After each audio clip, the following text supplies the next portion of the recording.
on the stipends, and it's been 11 months now without stipends. What are we going to do? How do we used to survive? This is the question. How do we used to survive? As a matter of fact, let me ask you, how are you surviving? How are we surviving? I don't know. I would say it's God. Because day in, day out, we are always thinking maybe something will happen to some of us or something like that. As we are talking now. So let's be practical. So let's be practical. When you wake up in the morning and you're supposed to go for lectures and you have nothing on you, you have to feed and all, what do? Do you sometimes go by the roadside to beg, or you beg your friends, or you beg, I don't know, anybody around? How do you do? Sure. I want us to get the picture of it. Sure. We have students on the streets who beg for some coins, for just bread. We have students on the street. Me, for instance, as I'm speaking to you now, I've been evicted. My landlord has seized my passport, because it's been 5 months now that I haven't paid my rent. And I'm patching with a Guinea friend here. He's just here now. I'm patching with a Guinea friend here. As we are talking now, I have place that I have to go. I would have to walk for about 3 kilometers to go, because I don't have transportation to go, to take taxi or something like that to go. We are really suffering. Not to talk of what to eat. It's hard. It's hard for us. We don't know what's going on. We don't know what's going on. We've been writing letters. The embassy here has been pushing. We don't know. We don't know what's going on. The embassy has not been able to give you any, information as to what is happening. All right. So the embassy gets information from the scholarship secretary. So whenever we go there, they'll be like, there's nothing new, like, oh, there's no money yet. There's no money yet. That's what they've been telling us. So they just tell you hold on. They just tell you there's no money. I don't know what's going on. When last did any government official interact with you on this situation? When last? Honestly, I can't remember. You can't remember. And all right, so we have French year students who came this year. For them, they haven't received anything, and where they are sleeping, it's sad. Where the French years are sleeping, where are they sleeping? They are in Rabat. They do their French year in Rabat. We have 7 students in just a single, and the bed they are sleeping just flat like this, very flat. 7 students in a single room. And somewhere last year, October 2, we received students who, since when they came, they've already received just 1 month stipend. And I could tell you, during the winter season, when you see these students, it's very sad. They don't have money for winter, not even the blanket to sleep with. Some of them just came with just this lining, or this, should I call bedsheet or something like that. How they sleep, it's sad. It's very sad. Some of them been falling sick. It's and when they fall sick, I'm sorry.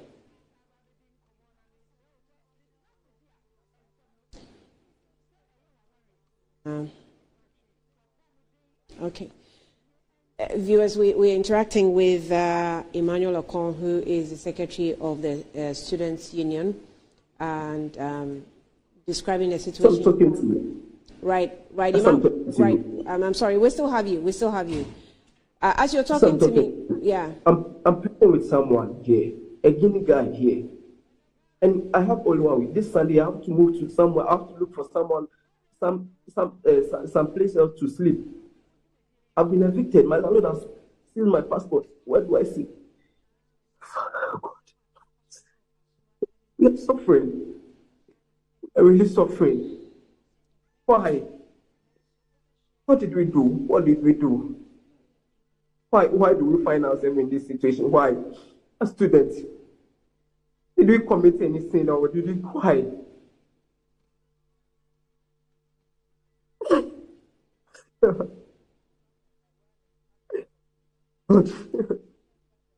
Emmanuel, those who fall sick, what happens to them?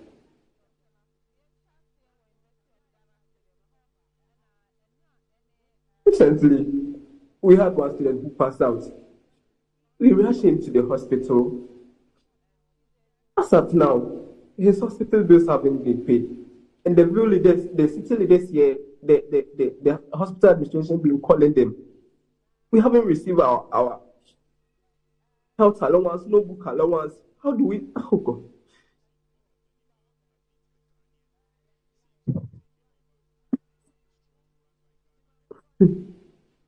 How do we study?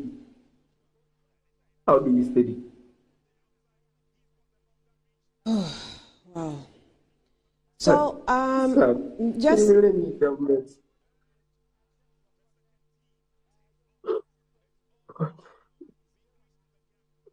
We will leave it here. Emmanuel, let's just leave it here, and we will get back to you definitely by evening.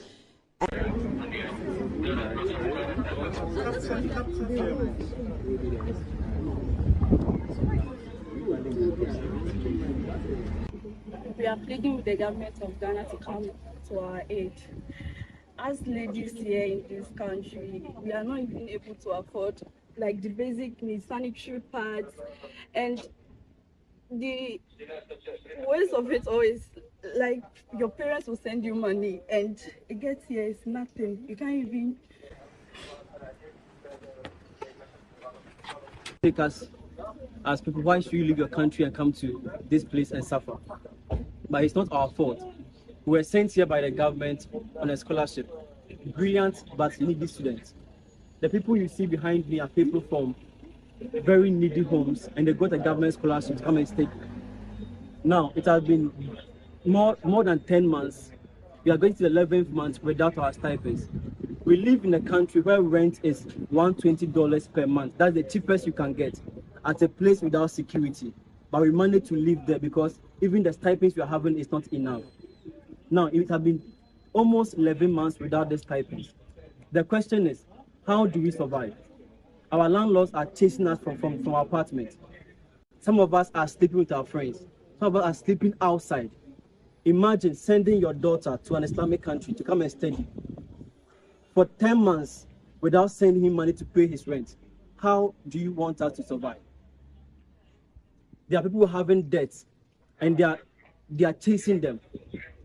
And people are depressed. The last time we had someone who nearly committed suicide. We are asking you, maybe you might say that we are making noise. This is not noise. This is not a story we are telling. This is not a narrative. This is what we are going through. Our lives are in danger. We are begging you, wherever you are. Mr. President, we are begging you. If you don't come in, there will be blood on your hands. We are begging you. If you don't get paid in less than 1 week, there will be blood on your hands. Wherever you are, please cry for us. We don't have families here. You are home. At least you have somewhere to sleep. If I was home and I'm hungry, I can go to my father's house and sleep. I don't have anywhere to sleep. And I can't go to school. I came here to stay, but I don't go to school because there is nothing to. We are begging you, please. Some people are already chased from their apartment and they are sleeping outside. And next week, we don't know what is happening to the rest of us who are hosting some of our friends. So please, we are begging you, come in for us. Mr. President, we beg you. If you don't come in, there might be blood on your hands. We beg you.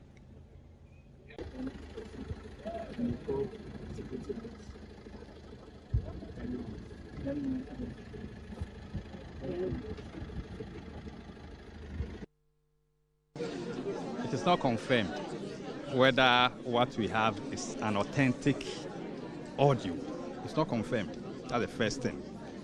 And the second thing is that the Attorney General is very resolute, very firm, very healthy, undertaking his duties as an Attorney General.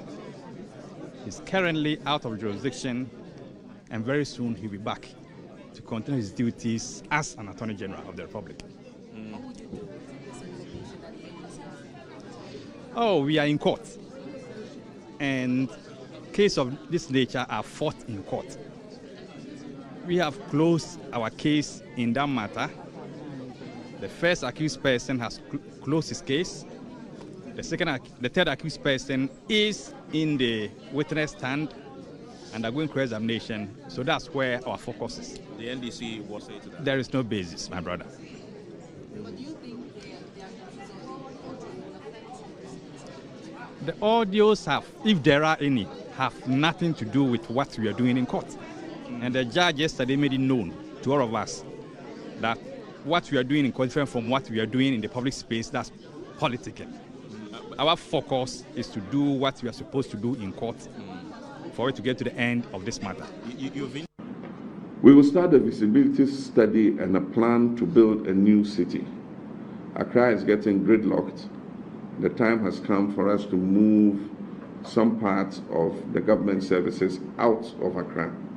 Accra will continue to be the capital, but we'll move part of it outside. There's land on the Accra Plains, there's land on the other bank of the Volta Lake and all that.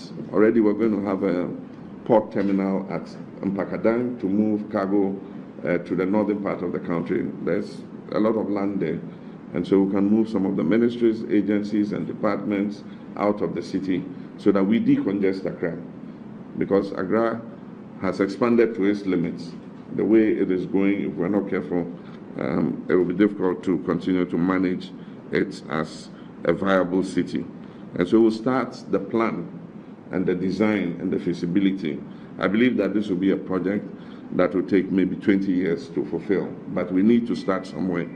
And so we'll start, others will come and continue from where we leave off. There is a problem because hosting the capital city has costs for the people of the Ghana state. It has costs for the people of the Ghana state because everybody is coming here, isn't it? The demand for land is higher than anywhere else, isn't it? So we have to look at it as a special case. We have to understand the issues that are here. So I have a committee which is being chaired by the Greater Accra Regional Minister to look into this issue for us. We need to, because there are a lot of land acquisitions that government has made that maybe are not being used for what they were acquired for. We need to look at how we deal with all of those. The Ghana language, which may be dying in many places. Why? Because so many different people come here. And so how do we protect the Ghana language? How do we protect it? How do we protect the Ghana language? Because it's a real issue. The culture of a people is in trouble. How do we protect it? Of course, with everybody here, how do we get indigenous access to some of the institutions? Because everybody wants their child to go to a school here. Everybody is coming. Are the indigenous able to get access like everybody else? So I want this committee, which will finish its work very soon, to come out. We will have a discussion with you. But there is a special case that we need to make for the Ghana state for hosting the capital and in the areas of land and language and culture and all of it. The question on the National Cathedral is a very important one. The National Cathedral, I have contributed to its construction personally. I believe it's a very important thing for Ghana. But I think that as it stands now, the church has to come together and government and let us sit down and talk about the way forward for the National Cathedral. The church should come together and let us know the best way forward, how we can even get private resources to help us to complete the cathedral. But I think it is possible. We should not say it is not possible. Let us all sit back together and figure out the way forward on how to complete this cathedral. I think if we all come together, we'll figure it out. I really believe so. So I want us to come together and sit down and see the best way forward to generate the resources to complete, because we can't leave it where it is. The question on the National Cathedral is a very important one.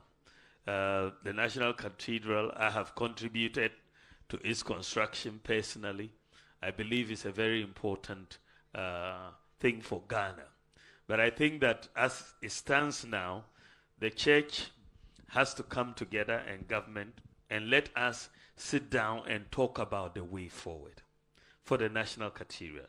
The church should come together and let us know the best way forward, how we can even get private resources to help us to complete the cathedral. But I think it is possible. We should not say it is not possible. Let us all sit back together and figure out the way forward on how to complete this cathedral. I think if we all come together, we'll figure it out. I really believe so. So I want us to come together and sit down and see the best way forward to generate the resources to complete, because we can't leave it where it is. The question on the National Cathedral is a very important one. The National Cathedral, I have contributed to its construction personally. I believe it's a very important thing for Ghana. But I think that as it stands now, the church has to come together, and government, and let us sit down and talk about the way forward for the National Cathedral. The church should come together and let us know the best way forward, how we can even get private resources to help us to complete the cathedral. But I think it is possible. We should not say it is not possible. Let us all sit back together and figure out the way forward on how to complete this cathedral. I think if we all come together, we'll figure it out. I really believe so. So I want us to come together and sit down and see the best way forward to generate the resources to complete, because we can't leave it where it is. The question on the National Cathedral is a very important one. $1, 1 CD. In the time of Mills and Mahama, 2 CDs, $1. If I was them, I would say to the people of Ghana, I'm sorry. We are sorry for the poor work we have done. We're going to go and think about ourselves. But that is not the people we're dealing with. The fruits of office, the money under the table has become sweet for them, so they're determined to stay. Are we going to allow that to happen? Are we going to allow that to happen? In Kufuor's time, one of the people who advised and helped him develop a strong CD was my running mate, Muhammadu Bawumia. Then he was deputy governor of the Bank of Ghana. It's one of the reasons I brought him to come and join me, that we will work on the CD and create again a strong CD that will be able to allow us to develop our economy and allow our traders and our to be able to develop.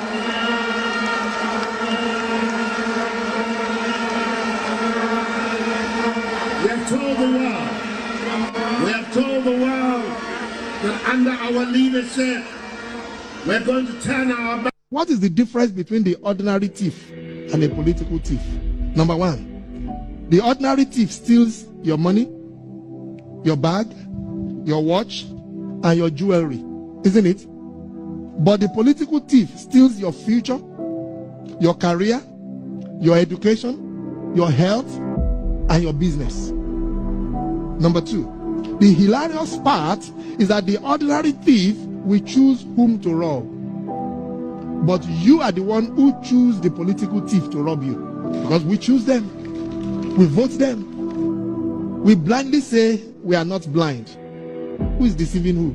The ridiculous part of the whole issue is that we will fight to defend and protect our belongings from the ordinary thief. Is it not? But we fight each other to defend and protect the political thief. Is that not what we do? Thugs will be fighting themselves to protect those that are stealing our career, stealing our job, stealing our health, stealing our success. What a shame. If you reach a certain stage in life and there is nobody who can look you in the eye and tell you the truth, you are doomed. And that is where our country has gotten to. We need to rescue this country. Wallahi. And I feel very terrible as a Ghanaian at this time. This country is in serious trouble, ladies and gentlemen. We are in serious trouble. We need to rescue this country, ladies and gentlemen. The presidency has been so depraved, so muddied, so dirtied, that I tell you in all sincerity as a Ghanaian, that I feel terribly sad today as a Ghanaian. We need to rescue this country. Wallahi. Inshallah. Please don't cry. We shall rescue our country.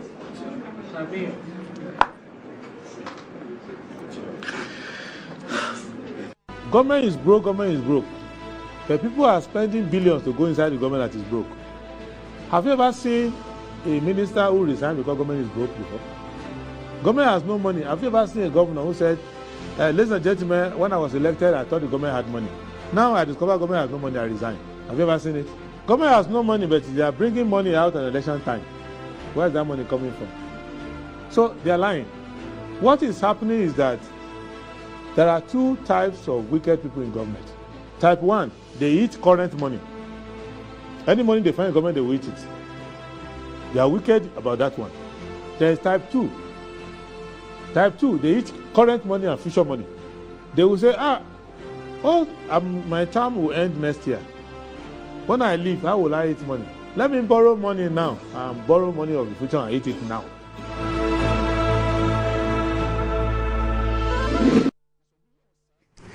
Well, so it's a Thursday morning. Of course, we are still in the middle of the year. Nobody thought that the year would be running this fast. But we pray for strength from God, and we pray for action, the strength to be able to do the things that we want to do. Let me welcome you to Good Morning Ghana. Of course, it is your best and most instructive news analysis show on your airwaves across the length and breadth of the country. My name is Kwesi, and we are coming your way live from our studios here at Rage in Accra. I'm sitting in for Dr. Randy Abbey. I'll quickly run through the stories on the front pages of the newspapers, after which we'll get into the discussion. So I'll begin with that of the Daily Graphic. On the front page of the Daily Graphic, 2024 elections, Dr. Bawumia preferred candidate, NDC most popular party, 23.1% undecided. That's according to a poll which was carried out or presented in a press conference yesterday. Jinapo inaugurates Akimoda Minerals Commission office. Ghana, Korea signed $2 billion deal to drive development agenda. Parliament, stakeholders agreed to timely release of NHIS funds. Scheme owed 2.4 billion Ghana cedis. 6 billion Ghana cedis invested in TVET. That's according to the director of TVET and the Ghanaian Times. So that was the Daily Graphic. The Ghanaian Times. Outcome of South Korea Africa Summit. Ghana secures $2 billion financial deal to implement key projects over a 5-year period. Lands Minister inaugurates 5 million Ghana cedi ultra-modern Akim Oda Minerals Commission office complex. Retain part of profits in Ghana, Asantehene to mining companies. Wa East District records 147 teenage pregnancies only in the first quarter. Oh, that's the Ghanaian Times newspaper. The Daily Guide. Daily Guide. 2024 elections. Bawumia leads Mahama in survey. Fire gas structures at Circle. And of course, there was a wide spread of, what do I call it, doomsday, power outage yesterday. And we're hearing that the reports are suggesting that this was a reason for the wide power outage in most parts of Accra between the hours of 6:30, 7 thereabouts, up till about 10 The whole of the night, I still had to sleep in it. So those of you who slept in darkness last night, that may have been the cause. We are still waiting for an official report anyway. NLA hosts European lotteries. And Dr. Amin, our Ghana and Korea Inc. $2 billion development deal. Dr. Amin Adam in a handshake with Cho Tayo. That's the Daily Guide newspaper. The New Crusading Guide. Baumia leads Mahama in latest polls. The military profile of the governor in the jungle unmasked. Brief on Lieutenant Richard Antoma Jakpa. You have his batch number there on the front page as well. Ghana partners Japan to build capacity of public sector workers. Experts deliberate on supply chain traceability at 2024 Kariska Supply Chain Summit. Ghana's first manganese refinery project to commence in August. That's the New Crusading Guide. And of course, at the top front corner of the paper, former President Kufuor agrees to serve as patron of Kempon Football Academy. That's the New Crusading Guide. The insights. Stop complaining. Economic hardship global. That's according to Vice President Dr. Mahmoud Baumia, as reported on the front page here of the Inside newspaper.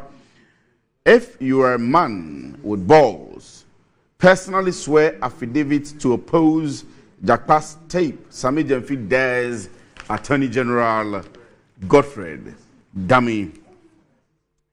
Planned sale of Slate hotels to Minister. Ablakwa insists state lands to lose hugely as he gives blow-to-blow account of offer details. Ali Masmadi Kweku Jehu appear, remembering an extraordinary man of inspirational legacy. And World Environment Day, Zoom Lion embarks on tree planting and clean up exercises as it leads Africa in environmental action. And that's the Insight newspaper, the Daily Statesman. The Daily Statesman. Baumia leads poll as preferred presidential candidate. I'm sure we'll delve into this this morning. If we get the opportunity, we'll be speaking to Dr. Smart Sapo, and I'll confer with the producer to see. And we'll be asking questions if we get the opportunity of the data sampling, of the research method, and so on and so forth. So you have to stick and stay with us this morning. Ghana's first manganese refinery project starts in August. And Accra to host 2024 IDUEI conference. $2 billion deal sealed with Korea to drive development. And Akimoda gets new Minerals Commission office. That's the Daily Statesman newspaper. The New Finder. Ghana Korea Inc. $2 billion deal to enhance key priority programs for 5 years.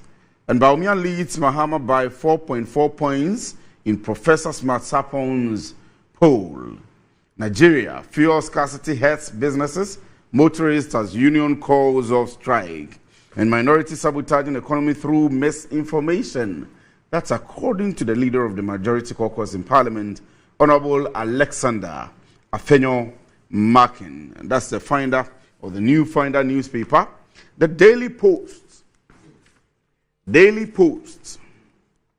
Mahama will win 2024 election.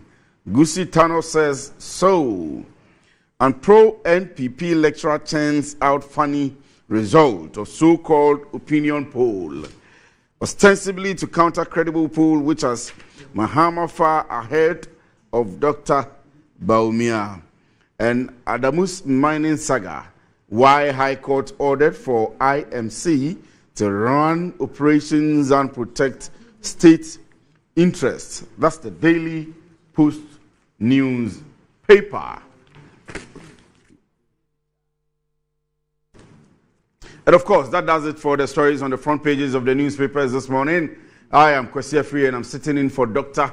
Randy Abe. My guests are already in the studio, but I quickly would have to take a short break. When I am back, we'll get straight into the discussions. We have a lineup of topics this morning.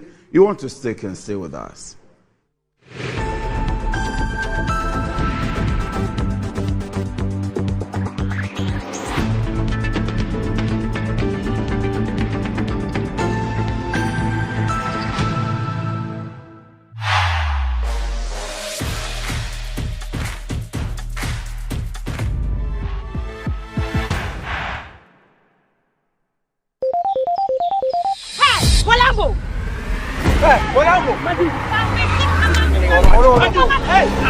I asked him to buy me original politics. Hey, please don't make mistake. Talk to Papa. Open your back, come on. And you politics no girl. You are Papa. Papa, can Robo? The politics is original, the first and the best. What is? Who got also for dear Accra to use it? Politics, yes. In today's modern world, stairs are a challenge, especially for our elderly and those with health concerns. Navigating them can be difficult and even dangerous, but there's a safer way to move vertically. Lifts and Elevators Limited Company, your answer to a more accessible and secure vertical transportation. Our elevators and escalators, including top-of-the-line pneumatic vacuum elevators, Fuji elevators and escalators, offer a safer and more convenient alternative, eliminating the risks of stairs and enhancing accessibility for homes, businesses, and hospitals. Choose safety and convenience with Lifts and Elevators Limited Company. Elevate your spaces today. For more information, visit our website at www.elevatorsgh.org or call now on 0200-535-515. Lifts and Elevators Limited Company, the elevator people.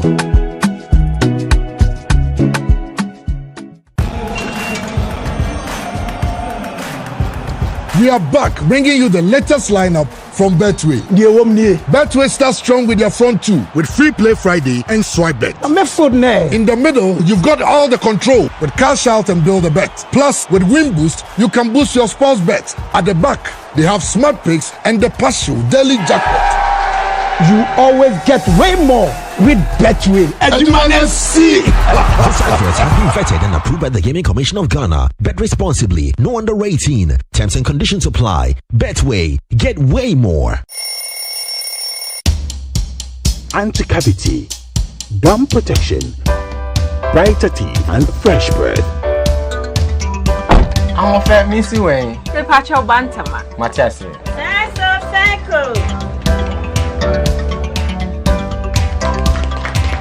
A smile, the fresh breath. Me Jidi say we use Cal 360 toothpaste. Some me kind. Cal 360 toothpaste. Yes, Kia. Cal 360 toothpaste. It's a gum protector. Onim jom kasa. Ile ko saying. Cal 360 did the way. It's cool mint. Gives me fresh breath and your confidence booster. You will see so feeling kika when you know Cal 360 toothpaste. Happy. Cal 360 toothpaste, anti-cavity, gum protection, brighter teeth, and fresh breath. Cal, happy smile. This advert is FDA approved.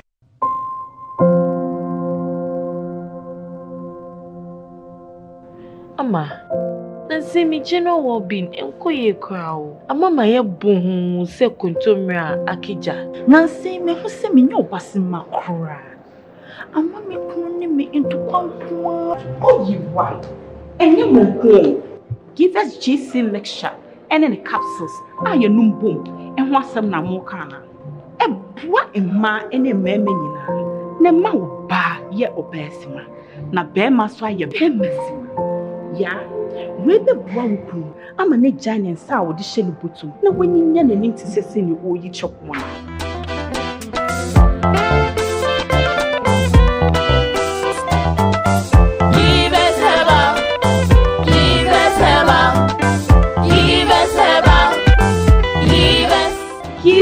GC mixture and a capsule. A pin for a batter, one more menu for one and Quada when you feel you make a beer draw. Hey, give it to me. Hey, man.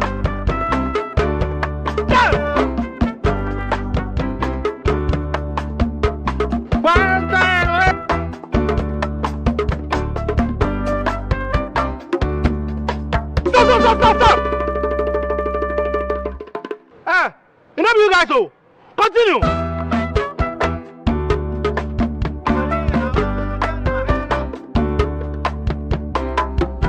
Prepare yourself to unleash even more moolah by staking from 1 Ghana cedi to 350 Ghana cedis. And you could win 26 times your stake on the exciting new Pick 1 game from Game Pack. Play by dialing *946# on all networks via our website or download the Game Pack app on www.gamepackgames.com. Choose your Pick 1 number from 1 to 36. Place your stake and watch our live draws on Adum TV at 9 a.m., 12 p.m. and 6 p.m. daily. Hey, live life like me with Game Pack. Game Pack, more moolah, more power. This game is regulated by the National Lottery Authority, not for persons under 18. Play responsibly.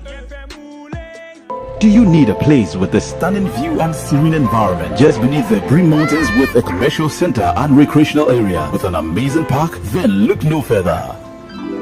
Hello, sir. Hi. Welcome to Rehoboth Havens, the most affordable yet luxurious gated community located in Damfa, Accra. We have 2 and 3 bedroom houses with spacious park. Let me show you. All of our rooms come with beautiful porcelain tiles, durable fitted kitchen cabinets, constant water supply, electricity and water 24/7.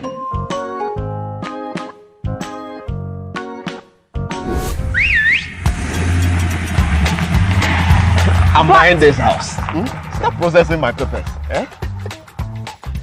Move it. If you're living in Ghana and want an affordable and luxurious house to buy, look no further than Rehoboth Social Housing Limited. Oh, and to those from the diaspora, aren't you tired of living in places that doesn't belong to you? You can also own your house and be your own landlord from Rehoboth Social Housing Limited. I have my own, Bosu Landlord.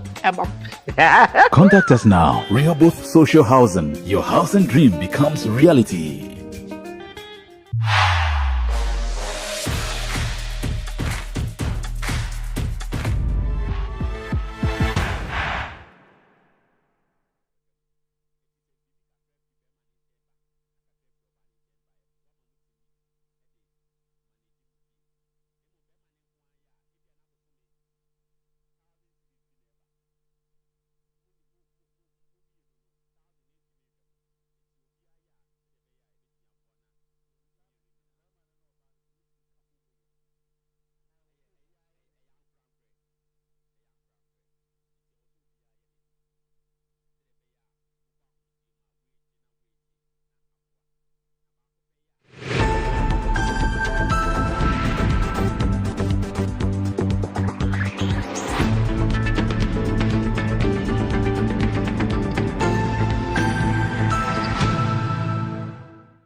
You're welcome back from the break. This is Good Morning Ghana. Let me quickly do this one and let it be off the way. So you're saying, are you desperate of getting a toothpaste that will take care of all the family and save money?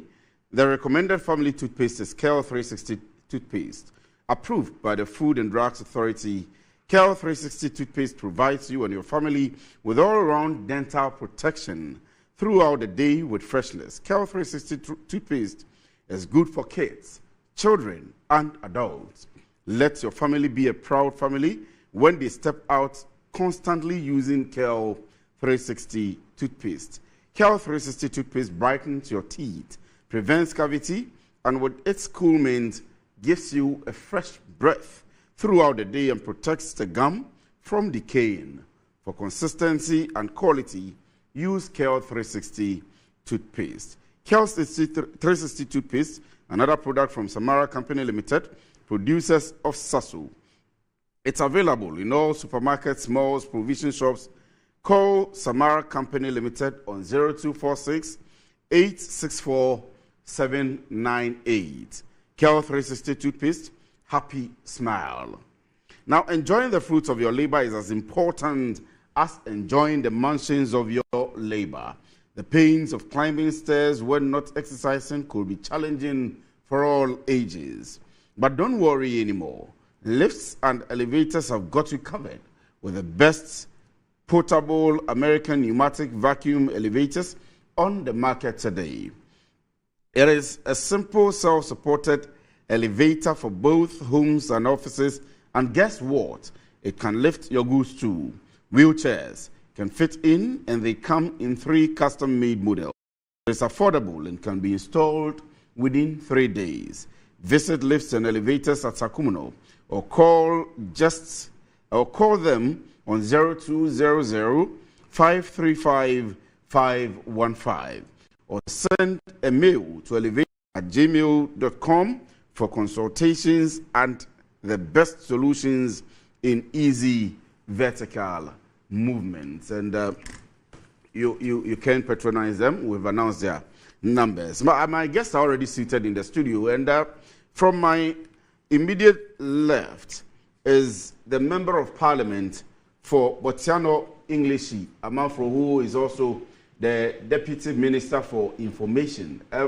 Honorable, good morning, and thank you very much for joining us. Honorable Sly Tete. Sylvester Tete is in the studio. Good morning. Thank you. Good morning, my brother. How are you? And congratulations to you as well. Thank you very much. Your first time here after you were approved by Parliament as the Deputy Minister of... I'll come back to that. Kojo Chumbuafu is a former Executive Secretary, Free Zones Board Authority, and also a member of the NDC. Good morning, Kojo. Good morning, sir. And thank you very much for joining us. I am doing well. I hope you're good too. I also want to congratulate Sly. After 7 years, he was finally given his position as Fatima's deputy. So, 7 years, he has been the Chief Executive Officer of the National Youth Authority and occupied lots of other 7 years, he's been now he's Fati's deputy. So Kojo is not informed. We know that. Oh, I'm informed. As I'm saying, you've now been made a minister. So and you are Fati's deputy. So what is wrong with that? Fati, good morning. I hope you are okay. So you know that there's a lot of misinformation coming out of that. I want to go straight to my discussions, but I'm told I announced earlier on during the reading of the front pages that the doomsday yesterday was probably caused by some fire that gutted some items at Circle yesterday. I'm told that we have the visuals. So if we have it, please let's have it now.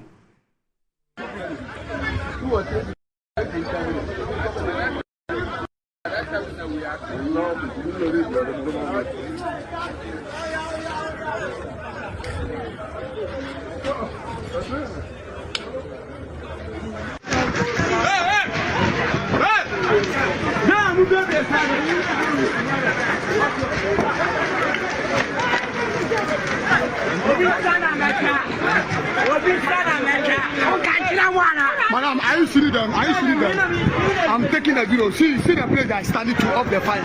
If you go to that place, we talk to that you off them. This place, you don't off them finish.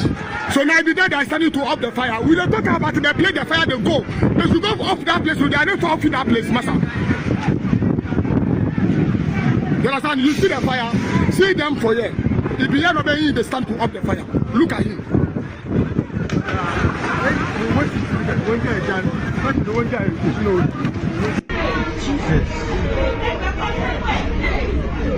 Jesus.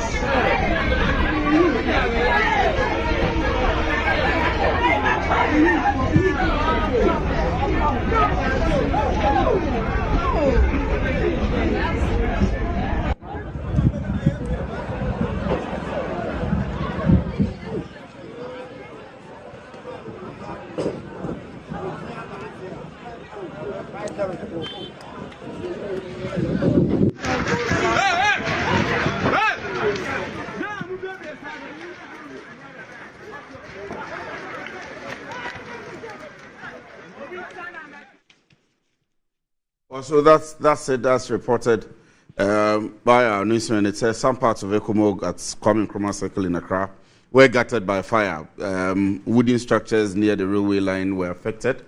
As of yesterday, eyewitnesses said that it began around 5 p.m. and the footages that we have shown you and those on social media, so many of the squatters running off after minor explosions were heard, actually. And one of the affected residents said she had lost about 3,100 cedis in cash. And they are praying to God that the government will come to their aid. Some traders near the Odor drain also salvaged what they could. And this caused a power cut, and that's where our interest has been in Adabraka, New Town, and its environs. So it wasn't in Adabraka and New Town alone. I mean, up till Awoshi, Ablikuma, and all of those places had power cuts, but was restored later in the night. Let me begin with Honorable, and I will start with the 5G issues. All of the deals surrounding the next gen Infraco 5G deal, people talking about MTN and so on and so forth, market imbalance. I mean, what is all of this about? Well, thank you very much, my brother. I'm grateful. And let me say a good morning to my friend, Kojo. I haven't been here in a while after my primaries. I have not been here, or neither have I been on any media space until I was appointed Deputy Minister, successfully gone through vetting and, of course, prior approval of Parliament on a special recall and swearing in by His Excellency the President. I take this opportunity to thank people of this country, and more especially His Excellency, for the opportunity to also contribute in serving Mother Ghana. Kojo is saying for 7 years I've just been made a Deputy Minister. I've always been grateful that whatever role I've been given, I will continue to serve. I've served in many, many capacities for this country and for this government. I served as a member of the Regional Lands Commission Board. I served as a CEO, National Youth Authority. I've been serving as a board chair. I served as a board chair of the Ghana Enterprises Agency before I've been appointed as a Deputy Minister for Information. I'm very comfortable working with Fatimatu Abubakar as a Substantive Minister for Information. Of course, she has been at the ministry before for 4 years as a Deputy Minister. Before, she was the Deputy Communications Director at the Presidency. She was moved to the Ministry of Information as a Deputy Minister for 4 years, and now the Substantive Minister. I have a lot of respect for her. We have a mutual respect for each other. We are working very, very well. That is more important. Government has overall. We have set and we have visited a number of media houses on our media tour. Our engagement, we were here. Our engagement were quite straightforward and simple. That will lead a team for accurate information dissemination and management of public sector information across the spectrum. And we are committed to ensure that we deliver government information undiluted as it is. So we continue to set the issues right. What we are battling with today, not limited to only this country, a lot of things are happening at the ministry. Issues of misinformation and disinformation, advent of AI in the media space, it poses a lot of challenge to us, even in the election year. Not only Ghana, but this year there will be over 70 elections across the globe. The challenge of all these countries has been misinformation and disinformation and deploying AI tools to dilute information. We've instituted some measures at the ministry for fact-checking, and we're employing the media to be able to fact-check whatever they are putting out there. The security of this country is important to all of us, so we must all be guided. Let me come to the 5G spectrum and the noise about the 5G spectrum. I think it's important that we set the records straight. And it is allowed or is expected that highly technical environment of this nature, most people will not, as it were, understand what all this is about. What is frightening and is minority joining the fray without proper information, either for political expediency, because we are in election year, so you throw mud at government and expect to benefit from it politically. I think it's much ado about nothing. It's a usual political runting.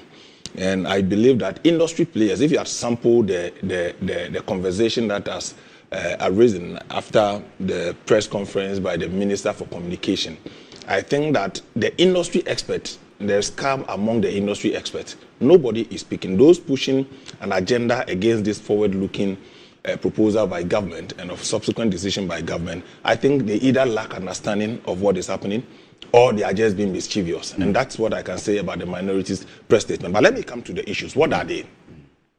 It's just a 5G spectrum that Ghana government is set to roll out. The modalities, how do we roll out this 5G for the full benefit of this country?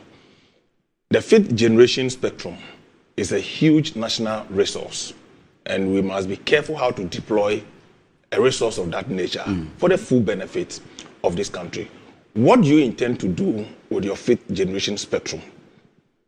Ghana has an agenda to digitalize this country for digital inclusion, digital financial inclusion, and for business enhancement, and then bridging the gap, the digital gap, and of course, kept rural-urban migration.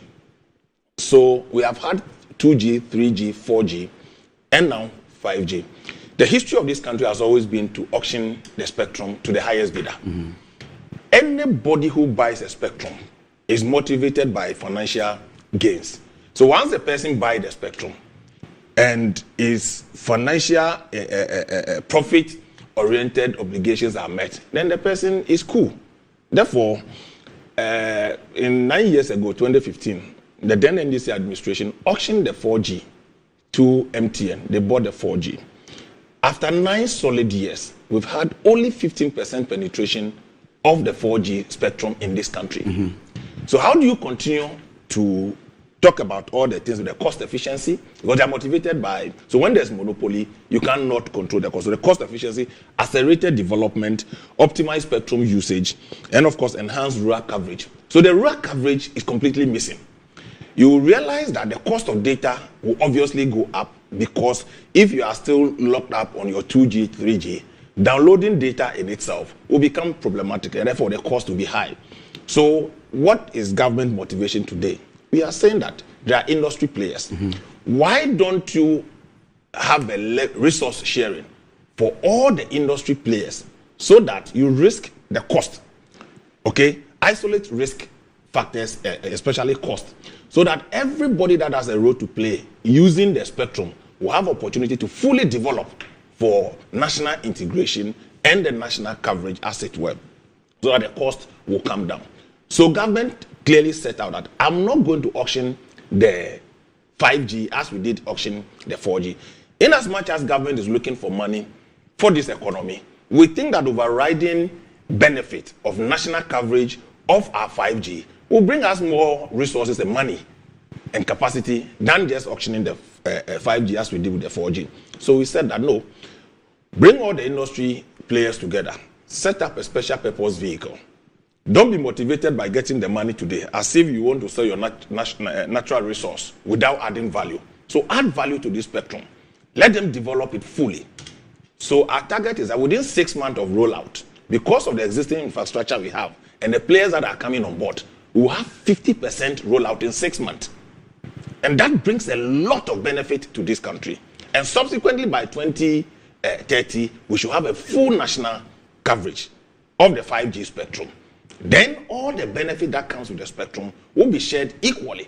Digital gap will bridge, rural-urban migration will be kept. You can do business anywhere you are in this country, and not only limited to this country, but you go to other jurisdictions within the West African sub-region. Now, so that is the motivation. It's a special purpose vehicle. So they talk about that government had formed a company that is formed 1 week old and had been handed the 5G. That cannot be true. Because in the instance of a special purpose vehicle, you don't need a history of long experience. A special purpose vehicle could be incorporated today and take up a project. You look at the companies that form the SPV the track record of these companies. What are the companies we are talking about? We have both local and international companies, plus government of Ghana. In this case, government of Ghana, we have KNET. If you know KNET, the history of KNET, the capacity of KNET. I know KNET. Over the years since 1996. It's a great opportunity for a local company like KNET to partner big companies like Radisys, Tech Mahindra, Nokia, Ascent Digital to form a plus the MNOs, mobile network operators in this country. That is AT and Telecel. The only company that is not on the SPV, and even that there's an opportunity for them to join, is MTN. But why are they not on? That's a concern of. So I mean, not political. I'm coming, but industry players. I'm coming. So there's no inhibition on their part not to join. Everybody has been asked to join, so that we share the platform. All these companies I mentioned has a specific role to play. They are pushing for auction. And we are saying no. We have a history of the 4G. After auctioning the 4G for 9 years, we've had only 15% penetration. What is the guarantee when you auction it today and the highest bidder buys it? Can give us the national rollout we are expecting. Again, if you look at the facilitation, a company like Nokia, Radisys, Jio, Tech Mahindra, what they are bringing on board to this country, it's amazing. And those are the benefits. Within the auction, are you not going to put out terms of reference? We have had that in previous years. Then the problem will be not being able to enforce the TOR. I'm coming. You had the 2G, 3G, 5G. What is wrong with government not auctioning, but rather giving the playing field for all companies involved? Isn't that forward-looking? The convention has been to auction. What is the convention? Has been to auction. What is the convention? To auction. Does the convention benefit you? Or what we are the SPV. The convention has to be enforced. It has not benefited us. You haven't enforced it. You are not. Have you enforced it? What is enforcement? As a government. What is enforcement? The penetration so the natural resource belongs to government. We've always been bemoaning selling our natural resources in its raw state. We've been told many times that we should add value to our natural resource. So what is wrong government adding value to the spectrum? That gives us more benefit. I'm telling you, it gives you more benefits to the spectrum than you are going to sell the spectrum. Today, if you have a company like Radisys, Jio, that is coming to Ghana to partner in this SPV with over 477 million customer base, Nokia, Microsoft, all coming to our space because government has taken such a bold decision. So why they call for auction? So again, that misconception peddled out there that there's no transparency and we have to go for tender and all that. The decision is not to auction to warrant tender in the first place. So there's nothing like we should have gone for tender, we didn't go for tender, minority is calling for that the deal is opaque and all that. There's nothing like that. All the industry players, the benefit we stand to get, and I'm telling you, 6 months of rollout, when government has this partnership with all these people, in the long term, we'll rake in more revenue. Because we are hoping to create jobs for the young people of this country. So if you have digitalization to that extent, it will create more jobs. Both the NDC and MPP are promising tech jobs in this country. How do you achieve that? So we have a history. So when we are rolling out the 4G and 5G nationally, it means digital inclusion, curbing the rural urban migration, and closing the digital gap. These are the benefits that we stand to get. An investment in this economy when it comes to tech. For instance, Nokia will be providing the state-of-the-art technology innovation lab here in Accra for software development for engineering graduates. We have had 4G over 9 years. We haven't had the benefit of coming into this space with companies like Tech Mahindra, Nokia, Tech Mahindra, Radisys, Microsoft, and all that. But this similar decision of government. Then the second thing they talked about is that they'll be given time to pay over the next 10 years. I think it's very fantastic because you see, to develop your 5G fully, it's very expensive. So government is in that. Take your time. Give us an initial requirement. Then every year as you work, you pay. What it means is that successive government will have the benefit of this 5G spectrum, the resources that are coming to develop this country. So we are not in haste to say, rake in everything today, finish it off, and leave future generation in limbo. But we've thought carefully about the future generation, the benefit we'll start getting from today. And per the analysis of industry players, if we have national coverage and we have 1 to 2% subscription of this facility we are talking about, we have 10% subscription, you are going to have about 2% growth in your GDP. Quantify the 2% growth in your GDP today to what you would have sold the 5G for on auction today. The benefit of the special purpose vehicle far outweighs the sale of the 5G spectrum today. So I think that this noise, people should be able to talk to industry players, experts. 16 countries have rolled out 5G spectrum in Africa. Check what the reportage, check the news about what Ghana has done. Everybody is looking for money, but it's not just about today. You are looking about the future. You are looking at about the investment your 5G could bring you. Should not be motivated by the highest bidder. Take the spectrum, profit-oriented, then this whole country is left off. We have built fiber optic facility in this country. We have built a rural telephony cell site to have rural connectivity. What is wrong when we partner an institution or industry players to be able to roll out 5G to every part of this country? Super brilliant, super. But have you engaged enough? Have you engaged the NDC? Have you engaged the telecommunication industry? I mean, but who are the industries in the telecommunication industry without KNET in this country? You know what KNET stands for? Have you engaged the chamber? I'm saying that, but all of them are part of the chamber. All of them are part of the chamber. The MNOs, they are the biggest players. No, but if you do with the chamber, then you have engaged with everybody. But I'm saying that if you engage with one and say that it they are is part not of the one. chamber. Telecel is a member of the chamber.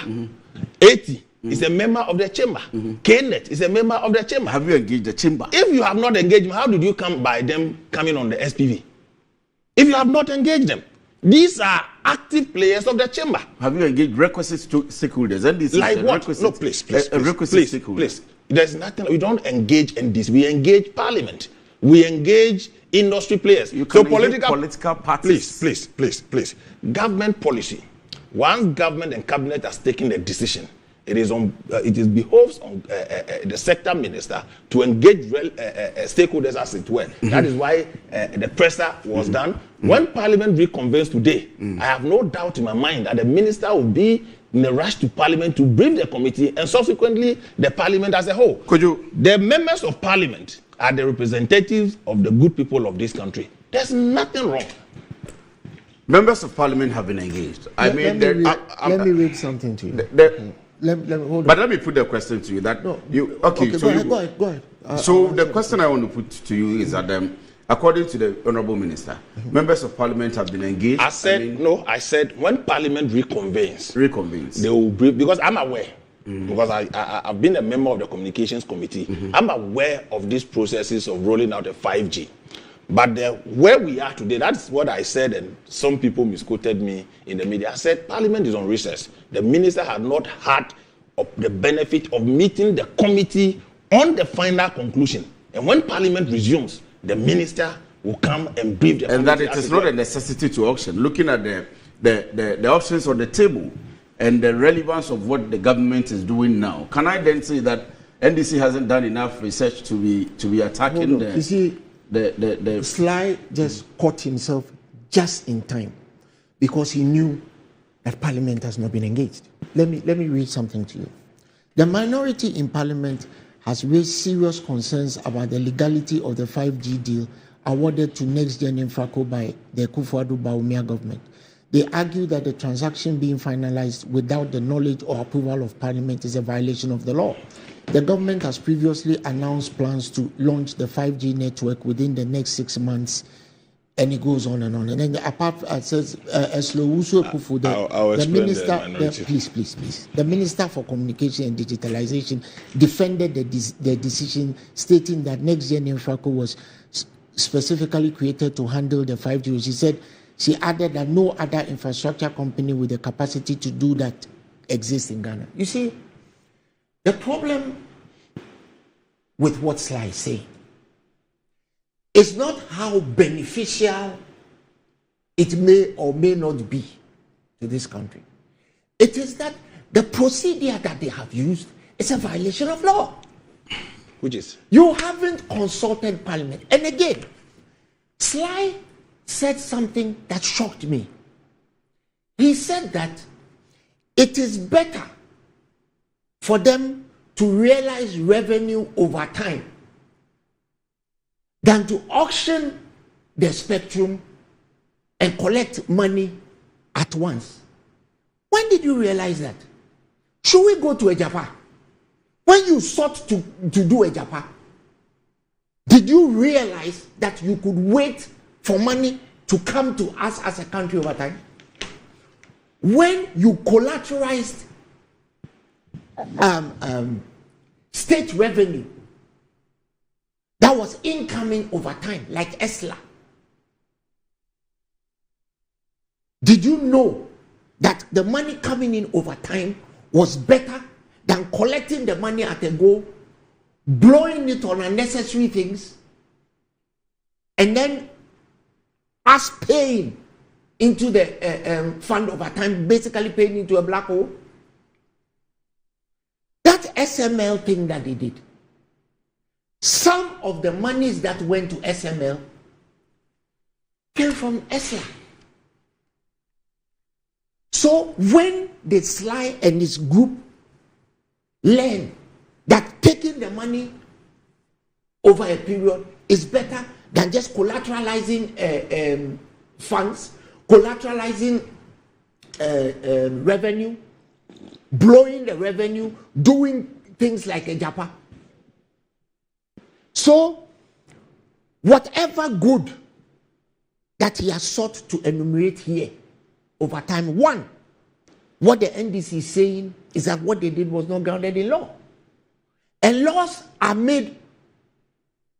not made for good people. It is okay for you to tell us that, okay, this is what we anticipated, but do the right thing. Do the right thing. If Parliament is on recess, you yourself stated that Parliament was recalled so that you were for you to be confirmed. Let me clarify. No. Hold on. When you were talking, I didn't talk. Parliament can be recalled for you to put this in front of them. But you didn't do it. You just did what you want. And now you are telling us that after Parliament reconvenes, the minister will go inform them, so you inform them after the fact. Another thing is that your prior bad acts is what makes many people uncomfortable, even if you may have goodwill, even if whatever you are trying to do is intended. And I'm talking about sole sourcing. You formed a company 1 week before you handed them the COVID testing at the airport. Right? You formed a company. Within a few days, the Buankra Inland Terminal had been handed to them. I could go on and on and on. You've done it again with the 5G.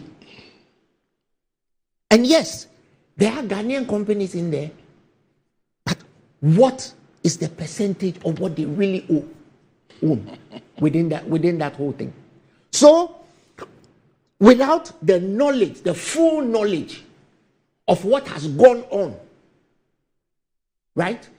People have a right, based on what you have done in the past and your history of corruption, to question these things. Because you could easily have gone to run. You said you are the vice chairman of the communications committee. Great.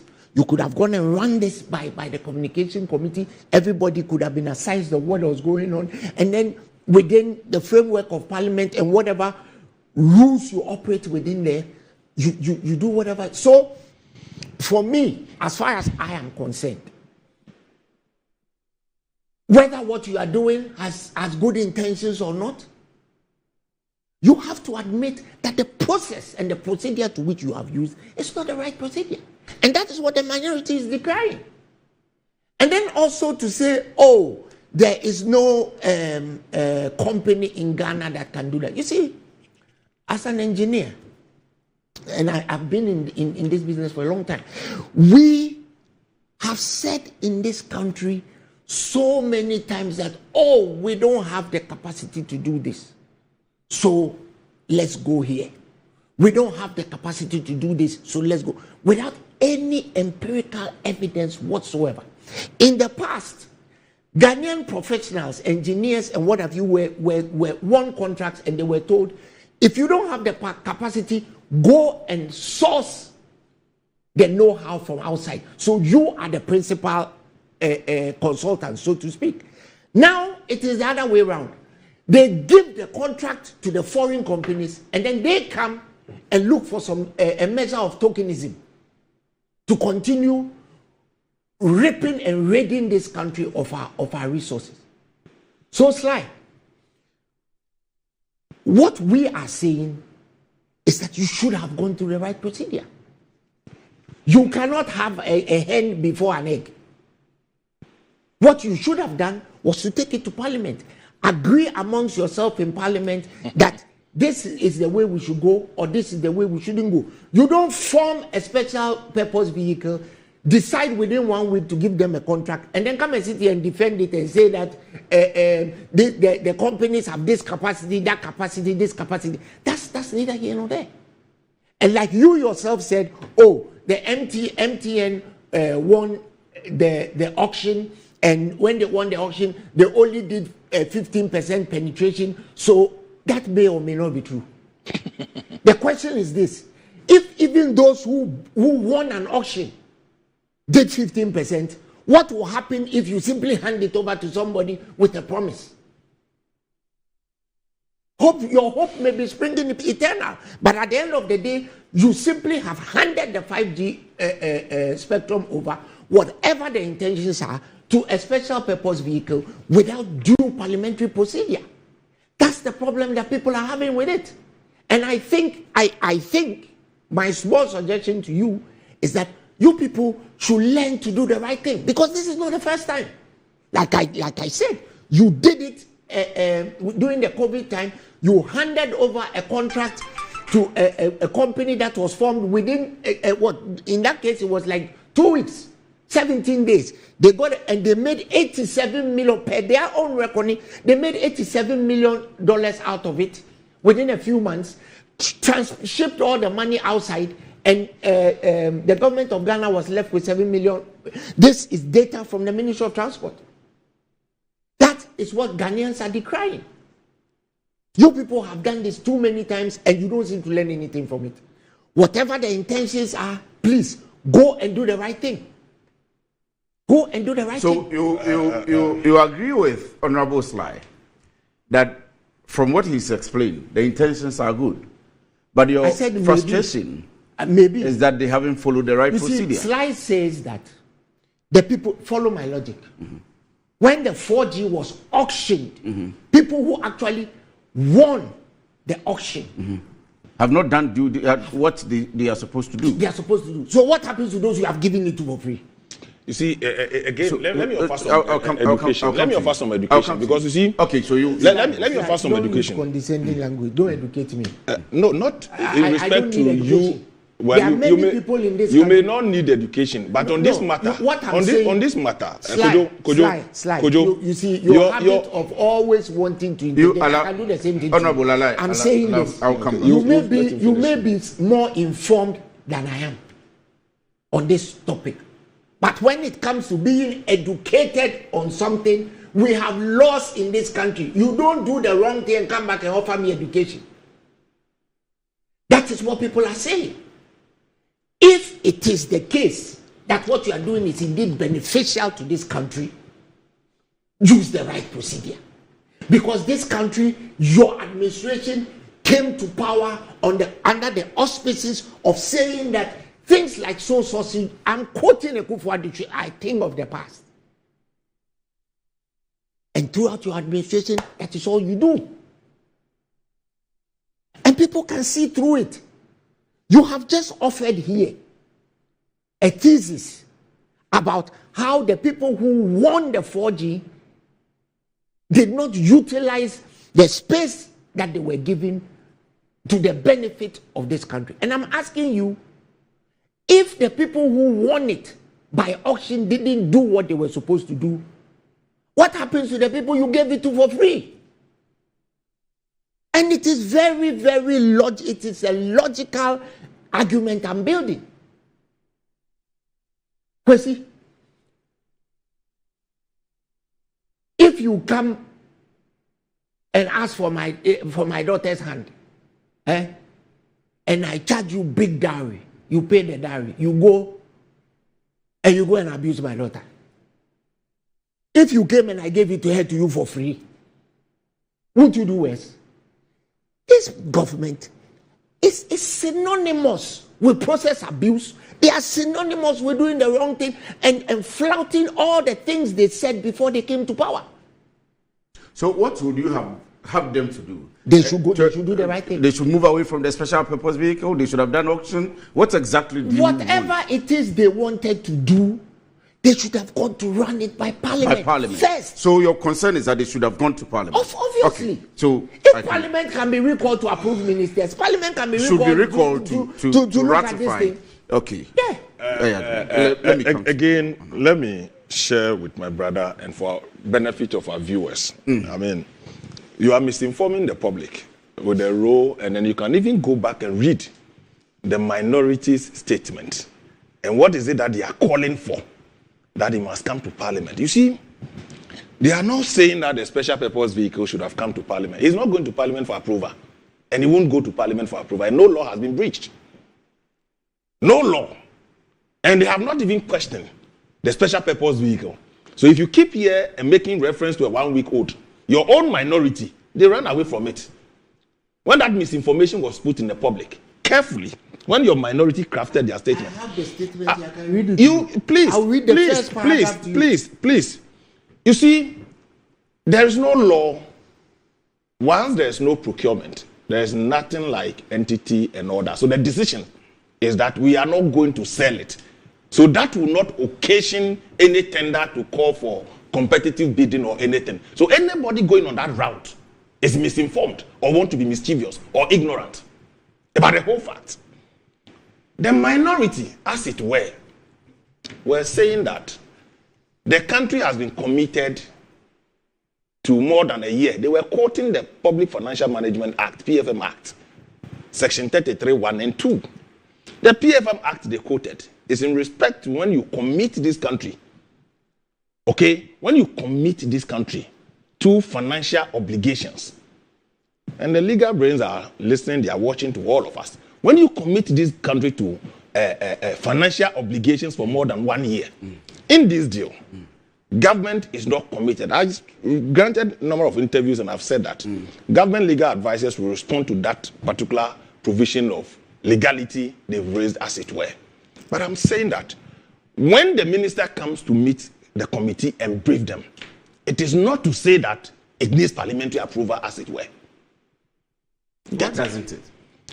When you come, look, the work of the ministry, the oversight. Okay. Look, you see that. Please, I'm coming.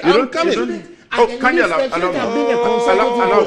me? See, allow me. There's a level of consultation. You don't think that? You see, you don't think that? Yes. The nature of this project that we are talking about, the 5G spectrum, needed a parliamentary, not necessarily approval, but consultation with Parliament before.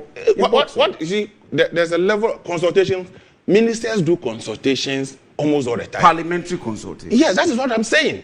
The Parliament, when you come to Parliament, there are committees responsible for each sector. Has that been done? No, that is what I'm telling you. Even in their own letter, they are aware, we've been briefed, that there's a process to develop our 5G and it will be launched. Even the NDC, in their 2020 manifesto, page 89, 88, 89. That I am aware. Yes, that I am aware. I'm coming. So, what we have done, consulting, as it were, or briefing the subcommittee on communication in Parliament, does not necessarily warrant or to say that I'm coming for approval. That's the point. So I'm not saying that consultation is not good. They shouldn't even consult Parliament or inform Parliament, as it were. It is not every information you take to Parliament that you are going to seek approval. That's the point I'm making. It is not everything you do that you come to brief Parliament. That means you are coming for approval. There are two different things we are talking about here. Seeking parliamentary approval and briefing Parliament. There are two things. So you shouldn't confuse the two. That the fact that you come to brief Parliament, it means you've sought parliamentary approval. When the provisions of law and statute does not support that, a particular deal must come for approval, as it were. to warrant to say that you must recall Parliament for that. So the minister has not erred in law or in practice. Please, please, please. I'll come back. Please, take it easy. Look, in this telecom sector, all over the world, countries and industry players and the consumers alike are always pushing for faster, efficient, cost-effective of data that enhances business. You use volumes of data here. Aren't you worried about the cost of your data? So what is happening today is that we are pushing for a shared platform that will go a long way to reduce the price. So the platform we have for accelerated rollout and efficiency will give us the cost efficiency we are talking about. So share the platform for industry players. So once they share the platform, again, let me come to what he said, that you auctioned it and then you couldn't enforce it. How much more when you give it for free? You see, KNet has the role they play. MNOs has the role they play. So everybody has a platform open for even competition, for you to develop the unique services you provide. All right. So it is not to say that... Okay. I'm coming. So it is not to say that you're giving it for them for free. It enhances competition. But when one person buys it, he's motivated by his profit margin and business orientation. So he can decide to restrict access to you. But in this case, all the players in the industry have been given a shared platform to develop your business competitively. All the players will make profit too. They will make profit. And I'm coming. Once today, some of them are rural focused. But when I buy and I'm not rural focused, I limit myself to the commercial areas alone. All right. So it should be underpinned by what your orientation is as a government. Okay, let me go to want to do. Let me go to Kojo. Also, so please, let me express surprise. You've always expressed surprise. At a member of parliament and a now minister telling us that a multi-year contract that they commit this nation to do what? Hold on. Should not go to parliament for approval. It is in the PFM, Public Financial Management Act, Section 33. But I just mentioned it. But I explained it to you. I explained it to you. Please. You see, stop this condescension, my friend. You can't explain anything to me. You understand? Explain it to yourself. Listen. Whether you should have gone to parliament or not, I talked about the consultative process. And you started by saying, read your own statement. They put the thing just up there. What does the first paragraph of the NDC minority statement say? It says, the minority caucus in parliament has noted with grave concern the decision by Akufo-Addo Bawumia government to give away Ghana's 5G spectrum to a shadowy entity, Next Gen Infraco Limited, for the next 10 to 15 years. Right? What's that section 33 of the Public Financial Management Act says? An act that Parliament has assented to. So, for me, I'm simply saying that, at the very least, the process and the procedure was wrong. So, what you should do is go and do the right thing. All right. But you see, what you are saying, the process that you claim is wrong or right must be premised in law. We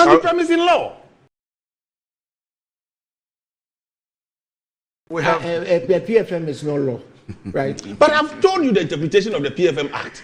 I quoted it here. But you are reading from your No, I'm not reading it. I'll move on to my two other topics. I have the voter issues around the voter register exercise, and then yesterday Professor Smasapon did a press conference on a poll that he had conducted on the 2024 elections, and there are a number of reports that are coming out. Daily Graphic says 2024 elections, Dr. Bawumia preferred candidate, NDC most popular party, 23.1% undecided in the poll.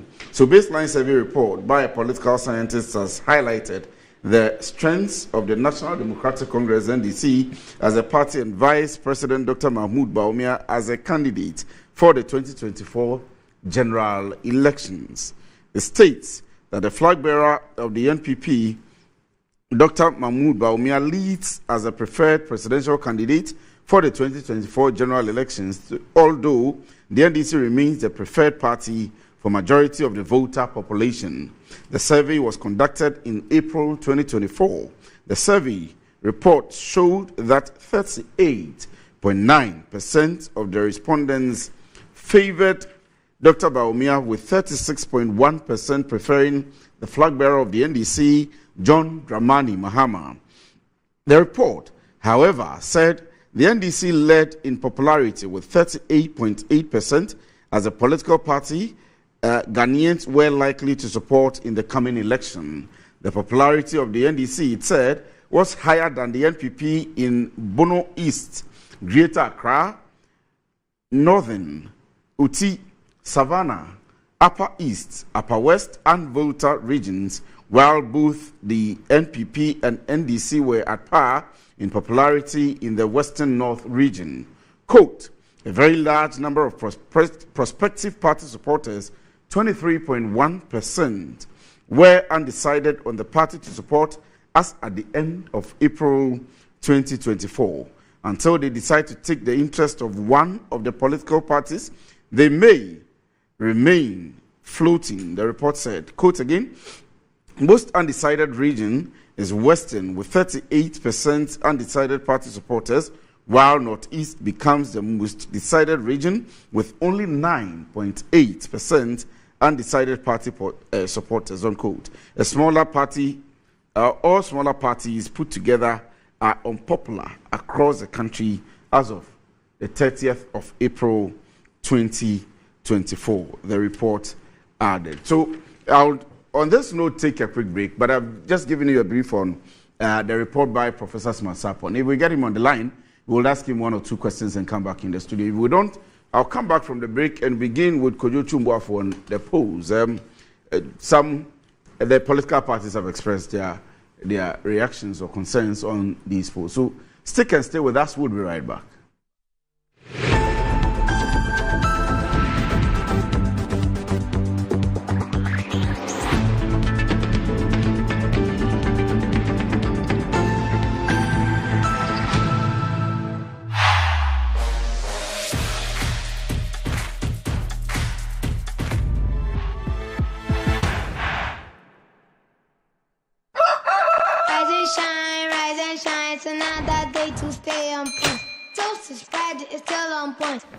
Spread it all day long. Still on point, yes, it's still on point. It's still on point. Watch it spread, it's still on point. For your bread, it's creamy. For your toast, it's still on point. It's yummy, delicious. It's still on point. Still on point, yes, it's still on point. It's still on point. Still on point, yes, it's still on point. It's still on point. For your toast, it's still on point. It's still on point. Watch it spread. Fortune Spread, delicious, creamy, and always on point. This advert is FDA approved. We are back, bringing you the latest lineup from Betway. Betway starts strong with their front two, with Free Play Friday and Swipe Bet. In the middle, you've got all the control with Cash Out and Build a Bet. Plus, with Win Boost, you can boost your sports bet. At the back, they have Smart Picks and the partial daily jackpot. You always get way more with Betway. This advert has been vetted and approved by the Gaming Commission of Ghana. Bet responsibly. No under 18. Terms and conditions apply. Betway. Get way more. In today's modern world, stairs are a challenge, especially for our elderly and those with health concerns. Navigating them can be difficult and even dangerous, but there's a safer way to move vertically. Lifts and Elevators Limited Company, your answer to a more accessible and secure vertical transportation. Our elevators and escalators, including top-of-the-line pneumatic vacuum elevators, Fuji elevators and escalators, offer a safer and more convenient alternative, eliminating the risks of of stairs and enhancing accessibility for homes, businesses, and hospitals. Choose safety and convenience with Lifts and Elevators Limited Company. Elevate your spaces today. For more information, visit our website at www.elevatorsgh.org or call now on 0200-535-515. Lifts and Elevators Limited Company, the elevator people.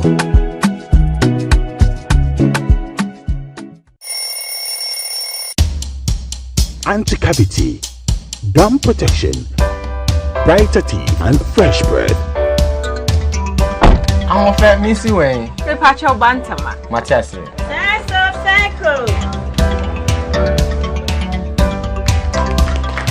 It's her smile. The fresh breath. Me, Jidi said we use Cal 360 toothpaste.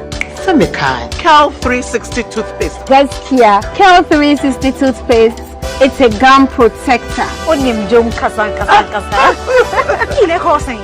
Cal 360 did the way. It's cool mint. Gives me fresh breath and your confidence booster. You will see so feeling kika when you know Cal 360 toothpaste. Happy smile. Cal 360 toothpaste, anti-cavity, gum protection, brighter teeth, and fresh breath. Cal, happy smile. This advert is FDA approved.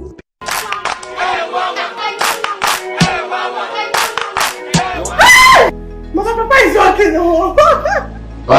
Herbal Hospital. Specialists in every kind of bone disease. Bar Herbal Hospital.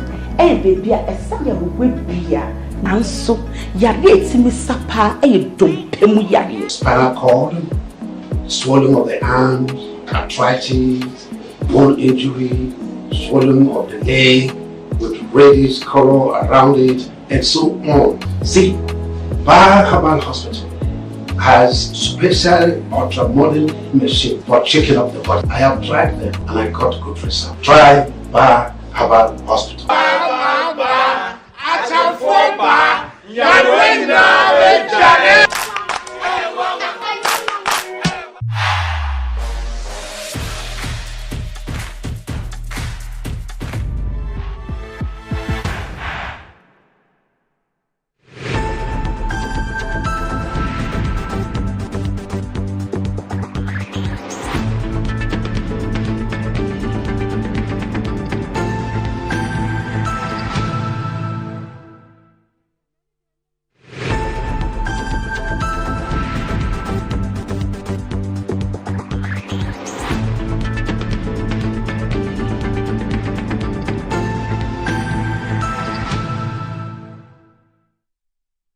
You're welcome back from the break. This is still Good Morning Ghana. We are live here in the studios. Conversations have gone on, but let me quickly run you through another one for our sponsors. And what does wealth mean to you? Do you want to live like a tycoon? Well, remember who's got the moolah, got the power. Ghana's newest lottery game draws live on Adom TV at 9 a.m., 12 p.m. and 6 p.m. daily. Now pick up your phones, tablets and computers and download Game Parks app on Play Store. You can also play on our website at www.gamesparkgames.com or by dialing *946# on all networks. Just choose your numbers from 0 to 9. It's easy to play and easy to win.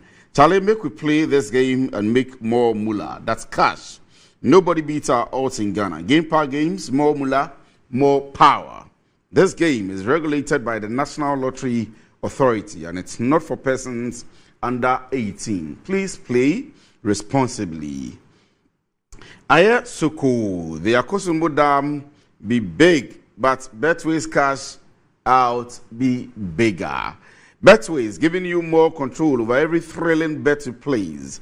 Enjoy the biggest and most reliable cash out in Ghana on Betway without any hassle. Sign up today at betway.com.gh. Terms and conditions apply and not for persons under 18 years. Regulated by the Gaming Commission of Ghana. Betway, get way more. Now, Blue Jeans energy drink has been on the Ghanaian market for over 20 years. We already know what it does for the body. It contains vitamins and nutrients like vitamin B2, B3, B6, B12, as well as taurine and guarana, which are known to boost your strength and energy, as well as promote high performance and endurance. Blue Jeans Energy Drink has been tested and tried. It is indeed the best. Blue Jeans Energy Drink is for bold and active men and women. So go on, grab a cold can and power your day. It's in shops nationwide. Budgets, cash and carry limited on 0208128190. And you can also reach us on 055 001 0000. Blue Jeans Energy Drink. And that does it for the second round. I'll come back to the studio, and we've moved away from the discussions on the 5G. I'll go straight to the post by Professor Smasapon. Prof, if you're watching, we've been trying to reach you to speak to you on the methodology specifically. But we'll continue with our discussion. And the Daily Graphic has reported that Baumia is a preferred candidate. 23.1% percentage of the people are undecided according to the poll. Let me come to you now. Could you Chumba? Kwesi, that poll to me sounds like one of Gabi Ochedaku's commission polls. But you see, the only poll that matters is the December 7th poll. The people of this country have been through a lot of pain within the last 7.5 years. If anything is to be believed in that poll, you just said that upwards of 23% are undecided, supposedly. There's, when it comes to polling, there's a lot to be said for supposed undecideds, because many of them do not even want to say what they want to do. But the state of play in this country today is that in 2016, when Sly and his friends told Ghanaians that President Mahama needed to be booted out because a gallon of petrol was 14 cedis and it was unheard of. Today, how much is it? It's 70 cedis. Iron rods, a ton of iron rods was 2,800 cedis at the time. Today, it is 8,200 cedis. Cement was 27 cedis. Today, it's 108 cedis. Sanitary pad, the ceramica, was 2 cedis, 50 pesos. Today, it is 18 cedis. Tomatoes. One paint bucket of tomatoes was 8 cedis. Today, it is 200 cedis. Indeed, today, 4 moderate sizes of tomatoes are 20 cedis. One paint bucket of onions was 15 cedis. Today, it's 80 cedis. A sack of maize was 170 cedis. Today, it is 800 cedis. Gari Olonka, 5 cedis. Today, it is 30 cedis. One chicken, a broiler, better than 200 cedis, you could find one. Today, if you don't have upwards of 1,000 cedis, you won't get. A crate of eggs, 12 cedis. Today, it is 65 cedis. Kente, 50 pesos at the time. Today, it is 5 cedis. Bofloat, 20 pesos. Today, it is 2 cedis. 5 kilo bag of rice, 25 cedis. Today, it is almost 200 cedis. And I could go on and on and on and on and on and on. Where you were buying them from? No. For example, no. the kinky fruits. Won't cry. Tell me you will find kinky less than 5 cedis. I mean, the prices you quoted earlier on. Kinky was 50 pesos at the time. How much was it? Even now, I'm coming. Where you are buying it from? At my age, at our Sly and our ages, most of us may have high blood pressure. Some diabetes. Definitely, you should be taking some cholesterol medication. High blood pressure medication, Cathedral, which is the preferred prescription of most doctors. At the time, it was 15 cedis. Today, it is 260 cedis.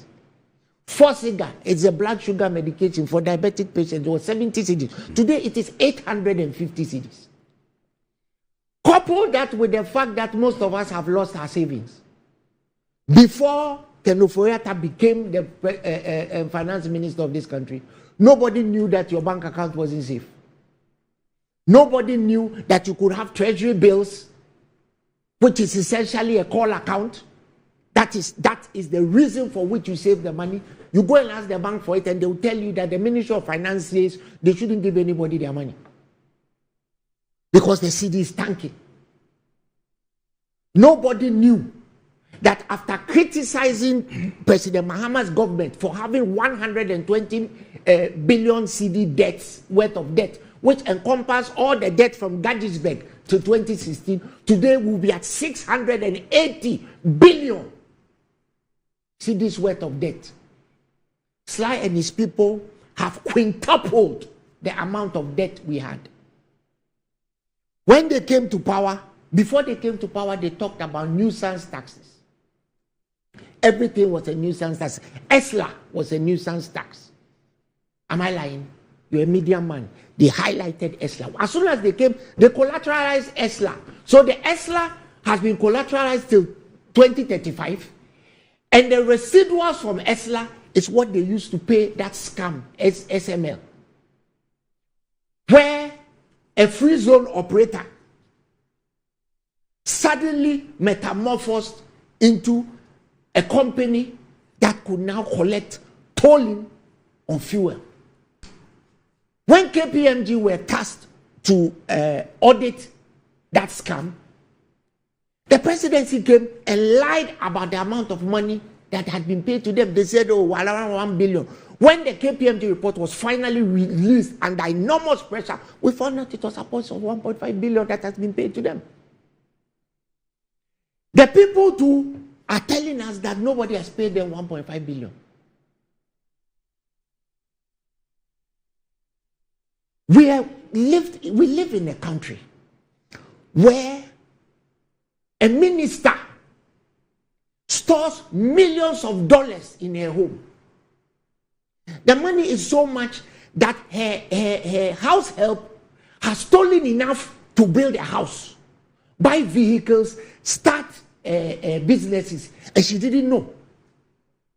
When she was caught and the relevant agencies were dealing with her, the president came out with a statement that he knows that she'll be exonerated. If that is not prejudicing a case by a lawyer, what else is? Throughout all that period, Sly and his people have stayed quiet. We live in a country where even during their presidential primaries, one of the MPP contestants, Kennedy Ejipong, questioned what they are now a presidential candidate meant by if the currency is weak, the exchange rate will expose you. Percy, when we were in power, the cedi to dollar ratio at the time we left power was $1 to 4 cedi.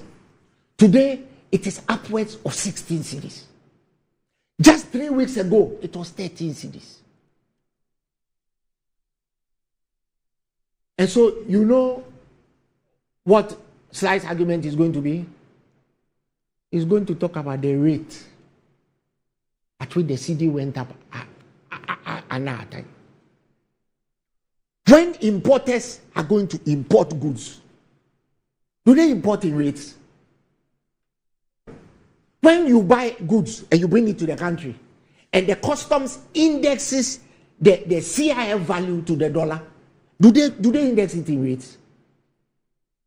All these prices that I'm telling you have gone up, did they go up in rates? And if we were doing rates, have people's salaries gone up in rates?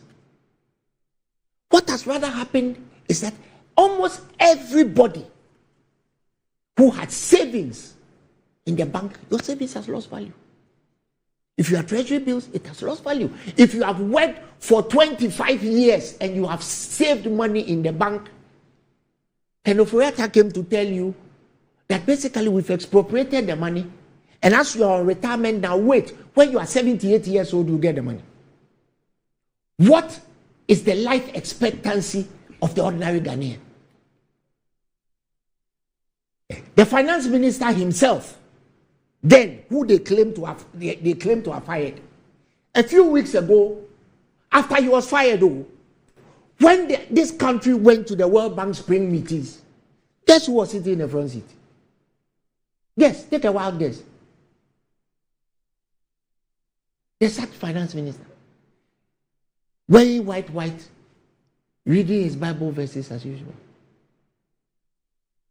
So, the only polls that matter in this country is what the people are watching, how their lives have been affected, what these people have done to us as a nation. Right? We are the only country, and you people have been playing that newsreel, where Dr. Bawumia said, economic conditions, global conditions, how can global conditions affect everybody else and skip Ghana? Our inflation rate today is 25%. The inflation rate of Togo is 3.8%. The inflation rate of Burkina Faso is 3%. The inflation rate of Cote d'Ivoire is 3.6%. And yet, Sly is going to come and talk about Ukraine war. You're preempting him. Yes, because I know what he's going to say. Those what are if he doesn't say that? Oh, if he doesn't say it, great. It's good for the Ghanaian people. But he's going to tell you that COVID and the Ukraine war. Today, Percy, you and I are the only human beings on this planet in a place called Ghana where we are paying taxes for contracting COVID. Why? Because this government blew the COVID money on foot soldiers, spending it, giving it to people. I mean, we had a parliamentary candidate in Sagnarigu come and tell us that she was giving money, COVID money, to give to her people. We have others who have said they access COVID money in soft loans, which they have never paid. None of that money was used to do anything. We were told that as part of the COVID relief, if you remember, we were told that we're not going to pay for water. As soon as the COVID period was over, the then information minister came to tell us that the free water that we were giving was not so free after all. If I'm lying, tell me that Kojo Ponkroma didn't come to tell us that the free that we were giving was not so free, even though when he said it was free, it was supposed to be free at the time it was free. So, this is the poll that matters. Ghanaians have seen corruption that is shocking. They have seen borrowing at unprecedented and unbelievable levels. We have a president who sits in a private jet at enormous cost to us. He flies and goes to sleep in the most expensive suite in the most expensive hotel in London. The Prince Alexander suite in Claridge's. Anybody who disputes it, the pictures are there. When he met Jordan Ayew, it was there for everybody to see. What a country. And you are talking about polls. All right. That president. And notice how in the polls, Dr. Bawumia was more popular than President Mahama, but the NDC was more popular than the MPP. So you don't believe in this country? You're not going to work on it? In this country, I didn't say we work hard. You're going to work on it? We have worked hard for 8 years. Are you going to take the data available in the pool? What I am telling you, we have our data. To strategize as a we have our data, we do our research. What I'm telling you is the poll that matters.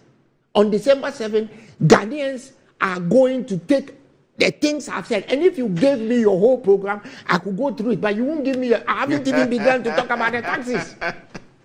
Right? If you import something into this country, if you import a car into this country, go and read their taxes. You pay tax until the cows come home. Right? The customs decides what your car is worth, not what it is really worth. They decide. And then they tax you. They tax you. Onanani pay 2 tax. Ragumzo tax. Everything. They just say you pay taxes until the cows come home. Let me come to Honorable now. And same issue, the polls, and there have been previous polls which you reacted to, Honorable, as a party, and then now this one is putting you ahead of the NDC. Well, again, let me say that it's not surprising, because you see, if we continue like this, politics, I wonder where it will be in the next 20, 30 years. And people and will continue to make mockery of us as politicians. A litany of prices of things has been printed, and it's become a chorus for people singing. It's been printed. Is it a lie? It's been printed. Is it a lie? Please, Kojo, when you were speaking, I was very quiet. Is it a lie? I was very quiet. I was very quiet. Please allow I was very quiet. You see, you have the floor. My worry, and the reason why I laugh at things like this, is that we've soon forgotten where we are coming from. To the extent that you had ever been in power before, for 8 years. So, to be a very good analyst of the situation, you should have printed what you inherited from President Kufuor and how you manage it. And then you bring from your time to today's time. Then we'll take you very serious. This issue of comparing prices, the late Amma Benyuado and the rest, they were taking kenke and a gallon of petrol to rallies, to parliament, and the rest. Recently, one did that. Before didn't take a gallon to campaign. Please allow. Before didn't take yellow gallon. I thought you said on this platform you were a gentleman. Allow him. So the speaker stopped him. And so today, they've gone back to it. They've printed litany of items. And when you were reminding him, today, if we should fact check the prices of the things he's mentioning today, you'll realize that some of the prices, I don't know where they cooked them from. It's cooked figures to throw dust in the eyes of people today. So that is what they are parading around. But there's no solution. To all the things he's talked about today, he hasn't professed a single solution except to say vote for us. Vote for you to come and do what? He was preempting what I was going to say. But I thought that... But I know you. Yes. But let me serve you something good.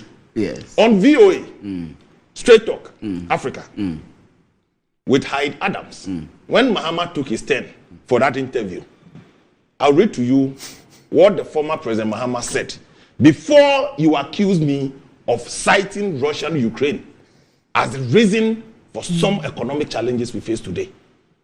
So your own mentor, the one you are hoping to become the president again of this country, he cited the issues you are preempting me to be saying. On not mean a platform. Because when he got to the platform, he could not lie. He had to speak the truth. But when you come here, they've thrown you out to throw dust in the eyes of the people. Double standards. Listen to what former President Mahama said. He says former President John Dramani Mahama has admitted the global events such as COVID-19 pandemic and the war in Russia and Ukraine contributed to the current economic crisis in the country. He noted that the economic meltdown that has hit many parts of the world has also taken a toll on Africa and Ghana too. This is former President Mahama speaking. And the man you expect him to win elections in this country, this is his position.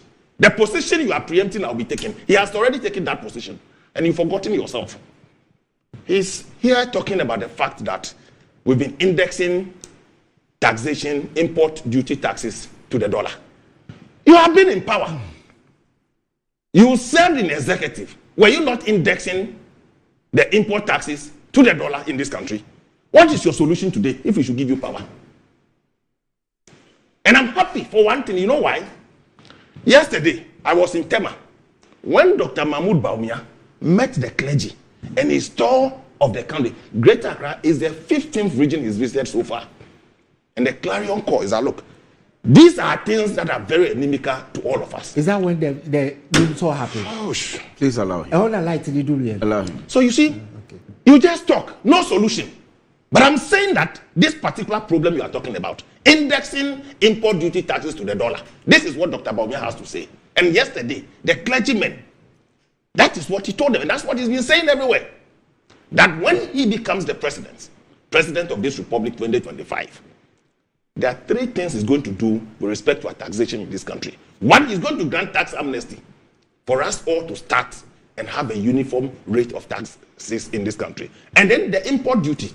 He's saying that the continuous for 67 years indexing of import duty to the dollar is going to stop. And this is how he's going to do it. So why doesn't it stop now? Oh. He's the chairman of the economic management team. Why doesn't it stop now? Please answer the question. You see, please, Kojo. Stop it. Stop that. People watching us. All the thing Mahama is talking about doing today, when he was in power, why didn't he do them? He did a lot. And let me remind you of President Mahama. When he was the vice president, okay, he even thanked God for the death of Atta Mills. And on that day, when he was sworn in, he thanked God that he came to office as a vice president. He's returning home as a president. On that day, he gave a number of policy directions. Remember? I have directed.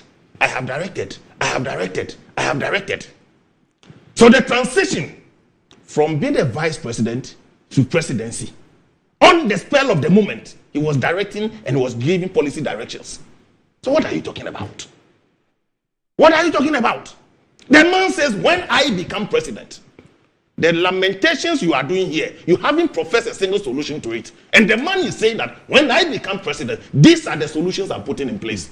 And you are here ranting. The things you are preempting that I'm going to say, your leader you are hoping to become president had already said them. So don't preempt me. I showed you. No, I'm telling you, because people watching you will know the kind of person you are. Don't kindly allow him. The people watching us. Because he was writing No, allow him. Look at the paper. Allow him. Russia, Ukraine, Russia, COVID, Russia, when you were talking, you actually taking a look at you see? He's quoting President Mahama. So you see? No, please. You are taking off his side. Let me quote Vice President Bawumia. You are taking off his side. How can global phenomenon He has the floor. escape Ghana? You see, global phenomenon. he has the floor. Please allow. You started by saying he's now a minister. So kindly allow the minister. At least you should be. Russia, Ukraine, you see? Also, you were telling Mahama to stop talking Russia and Ukraine. You are not telling Mahama. You have the floor. Please go on. You are not telling Mahama to stop Russia and Ukraine. Mm-hmm. Is that what you are telling him? Look, let me tell you something. So the point is that tell Fatih in the face of all this, tell Fatih to stop sending the information. What is this?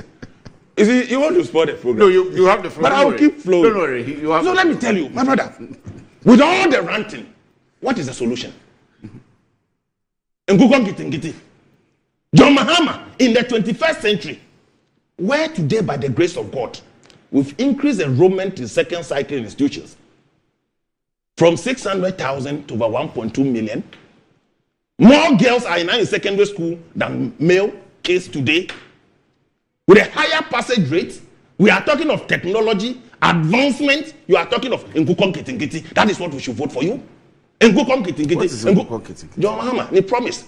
Maybe your president will be ma. Mema Ngukon Kitingiti. Ngukon Buon Kitingiti. Aguko no toam. Two and what? In today's world, when we are talking of fifth generation spectrum usage, generation. When the 1 million was jobs, opposition, they didn't tell us that city. Honorable, I will have to. Restrain him. I will have to restrain him. No, restrain him. I will have to mute your mic. Restrain him. You are not behaving yourself. I thought you said on this network you are a gentleman. So stop this. I'll come back to you and I will give you time. So else I will have to mute your mic. Vice President Bawumia is going around promising and telling you how he can turn the challenges we are talking about today. You go around, lament, cry, and your solution is Ngukon Kitingiti. Ngukon Kitingiti in today's world. We are talking about the fact that education, STEM, TVET, this is where we've taken it to. We reckon the challenges we have as a country. You enumerated the indexing of our import duty to the dollar. So if henceforth we stop the indexing to the dollar and we charge flat rates in cedi, then the cedi will regain its strength. Nobody needs to worry about the dollar anymore. These are policies, forward-looking, strategic, transformative. Then you come and sit here and tell me when you come and go come kitty. What is your solution? When you almost collapse our banking sector in this country, how do you call it? Those banks ahead of 2016 election, people were dying in this country. They lost their monies. Again, let me tell you, he was saying that if you had your money at the bank, in your bank account, it's no more safe. We're talking of investment. We're talking of pension funds. That is true. It's not individual bank accounts that were cut, as we said. So when you are putting out information, be kind to yourself and to the good people of this country. Look, with all the noise we are talking about today, when you have power, you've done it before, to the extent that they printed bank accounts with names of leading members of Kufuor's administration with the amount of money, or to deceive the good people of this country. But for the haircuts, that one was true. It affected it is true, but I'm saying that the investment lost value. Please, I'm saying, so he said that if you had your bank account, your personal bank account, they were no more safe. Please, people had that perception now. The investment, please, is the investment we are talking about. Oh, can you allow? Please allow. Please. Was your personal bank account attached? No. So that is the point I'm making. But I had investments. Yes, so you should differentiate the two. Your investment in portfolios is not the same as your personal bank account as is alleging. That's the point I'm trying to make. I'm not saying the headcount did not happen. Okay? I've not said so. But to the extent that it's impugning your personal bank account, it's never happened. So let's be fair to facts. So for me, all that we are talking about is for the good of this country. The things we are talking about, the lamentations. If you go back, they said worse things when President Kufuor was in power. That is the most wicked president ever in the history of this country. Today, let me tell you. So I wish that, when President Kufuor came, this was the prices of all the things he's mentioning today. After our 8 years of power, the prices had gone down lower than that of President Kufuor. When you came, this is what you have done. Then people will take you serious. But with all the challenges, you know how to enumerate them. You have talked about them. We are this, we are that, we are that. In your electioneering campaign, as you are going around, former President Mahama says that he's not going to promise anybody anything. He's not going to promise anybody anything. The only promise he made to us today is in Nkukom Kitinkiti, and when he comes, he will legalize Okada. In Nkukom Kitinkiti, I will legalize Okada. In 21st century. So for me, the things he's talking about today, yes, some of the things we've admitted them.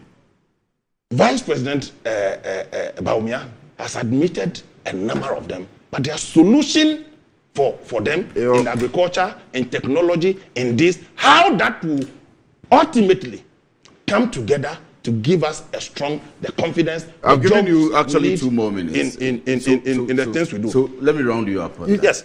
So please, and let me give you on the 3 minutes each. Yes, on the report that came. We as a political party, we've always taken serious every report, whether it's against us or for us. You look at people who are undecided. You cannot tell where the allegiance will be from now to the elections. So every report, we will not run down any report, because for whatever the report is, a lot of work might have gone into it. You need to look at it as it were. There are reports that you have to look into it. Make sure you have the details of it, the sample size, and to make an informed decision as to what we are going to do. So we in the MPP will not be head swollen by the virtue of the fact that, look at Dr. Mahmoud Bawumia. He's crisscrossing this whole country. He's working, selling his messages to the good people of this country. Our manifesto will be coming out. And then we'll keep pushing. We keep explaining the issues and exposing the lies in the NDC. I'll come and pick this one from you on the last one, because you share boundary with. Please, I need to rebut this. No, I'm giving you. I'm adding one topic, but very briefly, 3 minutes, 4 minutes maximum each. I'm adding the voter register and the clashes that we are seeing and reporting on. So this latest one says a clash between supporters of the NDC and the New Patriotic Party at a voting transfer center in Yendi resulted in 2 people, including a media professional, sustaining injuries. And the altercation occurred when a group allegedly transported from Tamale arrived in the constituency to transfer their votes on Tuesday, the situation intensified when NDC agents attempted to challenge the legitimacy of these individuals, leading to a violent confrontation. Among the injured was a media professional who is the manager of Sakara Radio in Yendi. He was at the center to monitor the voting transfer process when he sustained a razor blade cut on his neck during the melee. The incident highlights the heightened tensions and potential for violence surrounding the voting transfer process in the region. So we've seen those ones in is there a way to say how a Kumsen's place and now the Yindi one. But let me you rebut and you add that all in. You see, today the Deputy Minister of Information sits here and legitimizes people who have lost savings by saying it didn't impact your bank account. When we were young, Sly, when you were young, I was young. Kwesi, when you were young, what did your parents teach you? Your parents taught you to save. So who in their right minds saves more money in their current account than they have in savings? For the first time in this country, we had a former immediate past Chief Justice taking her chair to the Ministry of Finance and asking for her savings. And then the whippersnappers started insulting her. We were all in this country. And what is Baumia's solution to everything? Digitalization. You see, Baumia is like when you sit in a trotro. You see the person who sits in the trotro holding the bag of medicines. Oh, yeah, do not see Cathedral. Ya Cathedral in one room. Nia basu fiti. Nia when you driba. Ekroni bewu. Everything. Baumia's answer to it is digitalization. Baumia has digitalized toilets. Yendidia. Yejayena. Baumia has digitalization for the food for children in their free SHS who haven't got food to eat.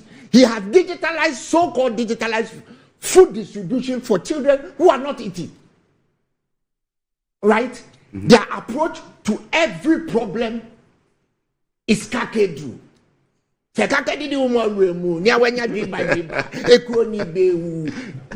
is Baumia. So, like I said, the only poll that will happen is on December 7th. And we will see.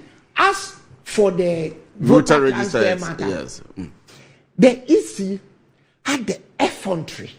Their EC had the effrontery to tell us that they will not allow party agents at the voter transfer because they cause commotion. Percy, what is the solution to people causing commotion in this country? We don't have a police force that we pay. The same security forces, the soldiers that they used to kill people in Thanos South. The same police and soldiers that they used to kill people, they cannot deploy them to stop people from misbehaving. But what they were doing, the EC was trying to make sure that NDC party agents were not there so that they could transfer people, they could gerrymander. That is the basis of the violence. The MPP's attempt to transfer voters to marginal constituencies so that they can steal the election. You can't steal the election. Honorable. There's nothing you can do to steal the election. Honorable. You are going to go. So prepare to go peacefully, or we'll drag you out kicking and screaming. You will go. In fact, these are empty threats. Oh, it's not a threat. It's not a threat at all. Mr. Mobeko, you need to account for your stewardship. Please. That's what Ghanaians want you to do. Please.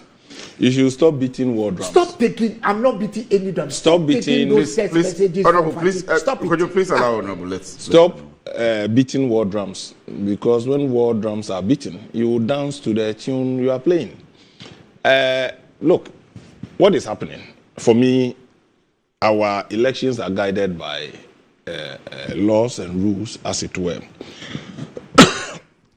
All the people that are being transferred today, one way or the other, is unfortunate. Why should that happen in the first place? You have opportunity for voter exhibition and even challenge at that point. That's the point EC was making. And let me correct this. Making an impression that they are easy. They are easy. Why? You have NDM. I needed to. They have no. It's don't the correct me. EC I intentionally said it's the you EC have for Ghana. The deputy EC. It's Ghana's Electoral Commission. Is a member. Is a patron of TESCOM. They have paid up. Him. They have paid up MPP serial callers on the EC. Oh, no, Dr. Abiyahin is what? It's unfortunate. So they shouldn't even go to the elections at all. If you think Ghana's election and where we've gotten to can be manipulated by EC, then we couldn't have won 2000 elections. We couldn't have won 2016 elections, as it were. So for me, if you think that by virtue of... You don't believe that. You won the 2016 election, and yet you remove Charlotte Osei by subterranean means, accusing her of things she hadn't done. The person who gave my time is actually up. I want him to be able to learn. The person who gave prima facie evidence against Charlotte Osei is now an indicted criminal. But the electoral commission is a legally instituted institution. Have you apologized to once we have a legally instituted let me just allow you. You should take your time. If you are not careful, your BP will rise this morning. It's bad already. That's why I told you it's bad already. I will run to my messages. Let me finish this quickly. And I think it's unfortunate when we seek to bastardize the EC and turn around. Today, I've seen former President Mahama again go around the world, says and talked about the credibility of our electoral system. What has changed? For electoral reforms, you can continue pushing for it. Once you're a stakeholder, we keep pushing for electoral reform. But you don't accuse the EC of trying to rig an elections. Nobody. You see, when you go to elections and after 72 hours, you could not account for your own results, and you have to lie and go to court seeking that you will get some favor from your party supporters and you are disappointed. It leaves you with nothing but bitterness. In 2012, what did you do? So when we went to court, there was an impeccable evidence. When we went to court, I'll jump to my message. Evidence was impeccable. Gentlemen, since you are not allowing me, please. I'll move to my message. When we went to court, Alhaji Haruna when we went to court, we had judges on the Supreme Court agreeing with us. But in your case, it was 9-0. All the cases you raised was 9-0. You were embarrassed. Your national chairman today on his electoral tour, what he told your party people, that you guys didn't have any evidence. And the then chairman didn't have any evidence. They had to push him in a box to go and embarrass him. All right. You've forgotten about all these things. Alhaji Haruna in the chairman says, Kwesi, good morning. This is a wishy-washy survey that does not hold water. The NPP should just start writing their handover notes and stop paying people to spin for them. Ghanaians are sick and tired of this.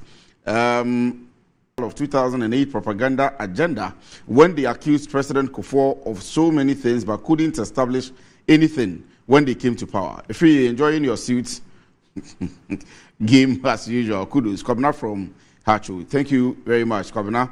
Musa Abatwa in Aswasi says, good morning, every the MPP secure parliamentary approval for critical contracts too late, and does not absolve the government of its responsibility to follow due process. Musa Abatwa in Aswasi sent in that one. Isaac Kwame Batoon, you didn't send a message, you just said hi. Okay. Prince Henry in Koforidia says, good morning. I'm still trying to understand Prof. Smart polls where the party NDC is in lead, but the flag bearer is lacking behind. The Google masterpiece liar. As we speak, Toyota Viz, which was sold in 2016 for 20,000 Ghana cedis, is now selling 80,000 Ghana cedis. 14.5 kg LPG, which was 56 Ghana cedis, is 26 cedis. In 2016, is now 285. These are the metrics Ghanaians will be looking at in voting come December 7, 2024. Prince Henry in Koforidia sent in that one. McLean Desmond from Seshiri also says, John Mahama's current situation can be analogized to that of a vehicle driver who, I'm sure you wanted to write analyzed, who abandoned his vehicle after getting into an accident, causing a severe damage. Now, the owner of the vehicle then proceeds to repair and restore it to its original condition. Despite this, John Mahama still believes he's best person to use the vehicle. It will be very unreasonable for him to expect the owner to trust him with the vehicle again after he left it in a damaged state. We will retire John Mahama come December 7. McLean, Desmond, Seshi, we also sent in that one. Gaiji from Cantonment says, inform my good brother, Kojochum Boafo, that digitalization is the way forward. He should also expect DMB's land digitalization, which will promote transparency in the land records in Ghana. My regards to Honorable Sly Tete Gaiji from Cantonment sent in that one. Okay, I think. Good morning, Kwesi. It looks like my name. Kindly allow me. Please, Honorable, please allow me. Please allow me. Looks like my namesake is intentionally disrupting the flow. What is this? Good morning, Kwesi. Looks like my namesake is intentionally disrupting the flow of the Honorable Deputy Minister. Ghanaians have taken their decision already on the next president of Ghana. It will be either former President Mahama or Vice President Bawumia. Kojo Boafo in the United States of America sent me that one. He says, So, thank you very much for joining us this morning. We are not gone yet. Thank you very much, gentlemen. Honorable Kojo Boafo. Cousin Edward Hackman, he's one of your ardent viewers. Wow. He's watching. Hey, let me say this, my very good friend. Like let us wish the Black Stars the best. Of course, we should bring back the 3 points. Let me do 2 or 3 quick things. First of all, to my best friend Kofi Kumak, his birthday today, and of course Pamela Bano. It's a birthday today, and of course, let me congratulate. Kumak is from my hometown. Let me congratulate Basake, Holy Stars FC, for the qualification to the Premiership. I wish them well, and we're going to work very, very hard to remain in the Premiership. Thank you very much. Thank you very much, gentlemen. So, Kojochu Boafo is former Executive Secretary, Free Zones Authority. Sylvester Tete is Botiano, English Amafro Member of Parliament. So, you stick and stay with us. I'll do a quick turn. When I come back, the fine boy, of course, with GMG Trends, will be with me in the studio. So, stay with us.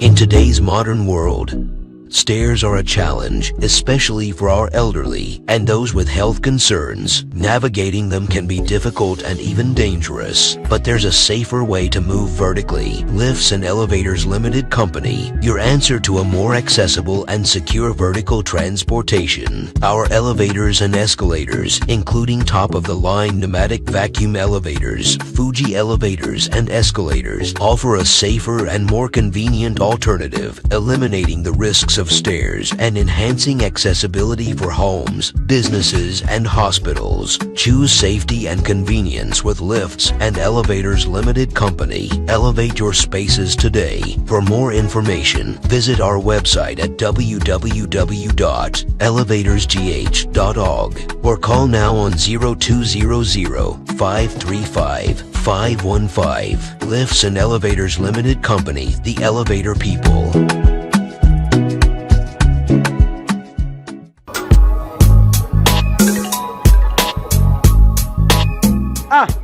Customer, I don't know who to say. Malaria been actually on my number, still. One give us. Give us a solid. Yeah, sorry. What rest of so give us here and don't come down. What's a good answer? But tomato give us the and some down. Give us a bad mixture. Maybe I try the and some down.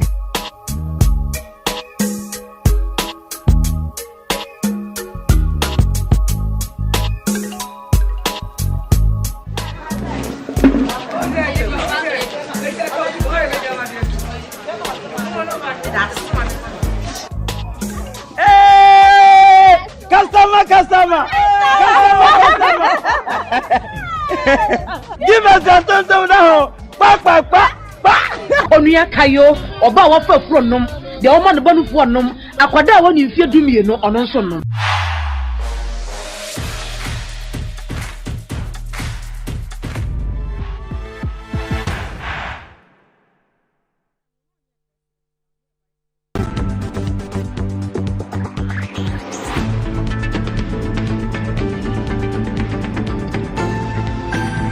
Is that we are now?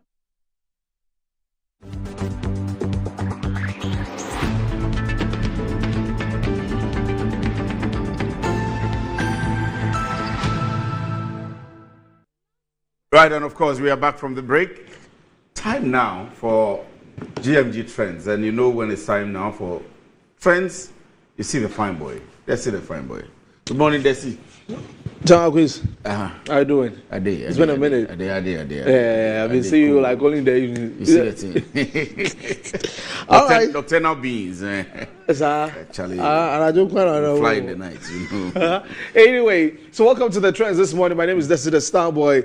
We've got quick ones so that we can get out of here. Let's talk about the Black Stars because we've got a game today against Mali in Bamako, and that is a must win or draw game for the Star. I mean, we do not have to lose that game because if you check the standings, it's not so good for us. We have 1 win, 1 loss, so 3 points in there. Others have 6, 4, 4, 4. So the team is getting ready for the game this evening, and that is going to be, I understand, 7 p.m.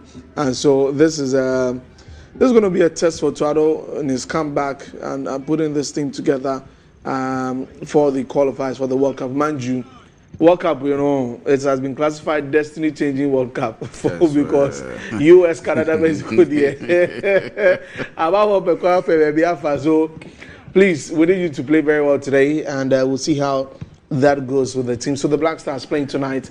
Take note of that. Obviously, we are all hoping that the team will be able to win the game, at most get a very good draw against Mali in Bamako, and of course there are others that will play. There's another one that will play against Central African Republic. Now, away from that, Doomson, these days, the other time it was Madame Ursula when she was giving a speech at the press center, and then the light went off. Yesterday, the vice president and presidential candidates for the NPP was also was talking to the youth, and then the team come swing. So let's watch that. Is that we have now covered the babies. From the 17th of this month, we are going to start going around to the schools and issue Ghana card ID numbers.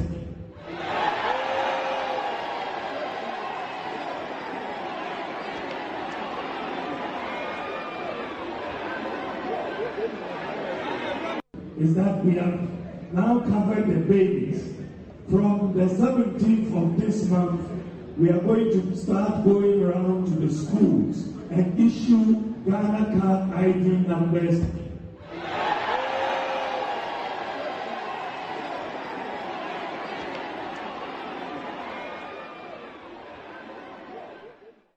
Last, the Doomsday will reach everybody. But on the more serious note, I mean, whoever was organizing that should have had the standby generator. A standby generator, right? I mean, in event organizations, yes, you should prepare for everything. For anything that could happen, yeah, because we have power issues now.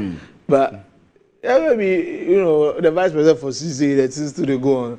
Yeah. I mean, he has to be terms with the reality. Yeah. So that is also been in the trends on Twitter this morning. The other thing has been going on since last week. I mean, since the weekend, from Monday, Tuesday, still in there. Now, a lot of questions. Dutch passport or PhD. But I mean, as I could see someone in academia, and the Mimbisano, because the Canada or PhD.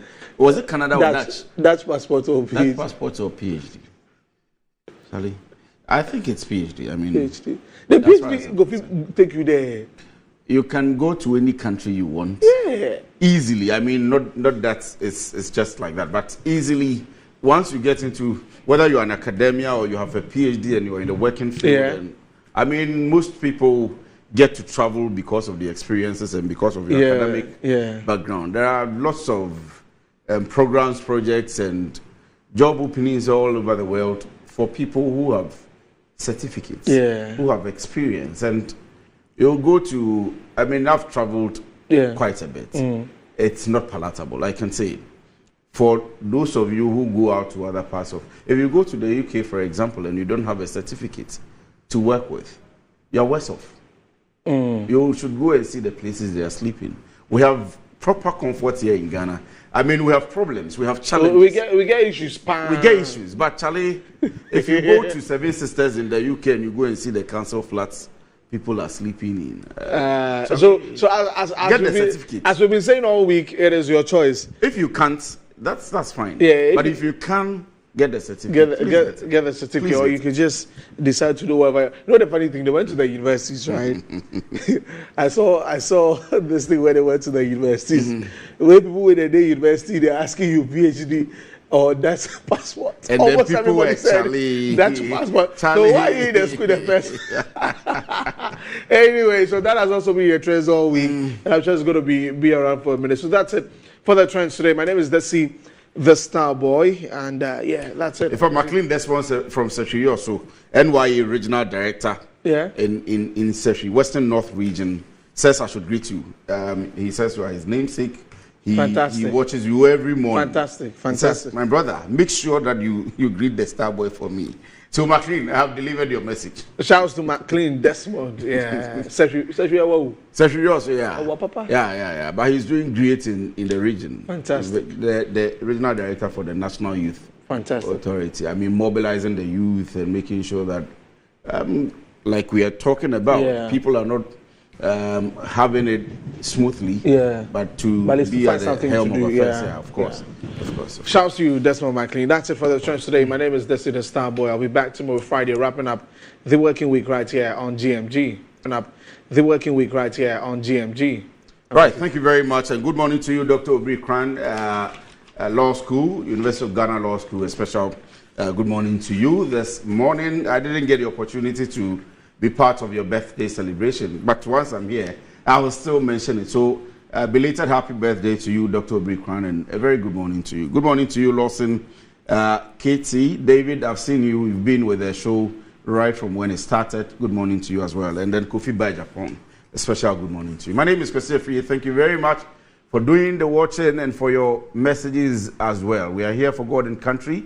I did a show for Dr. Randy Abbey. Good morning to you all.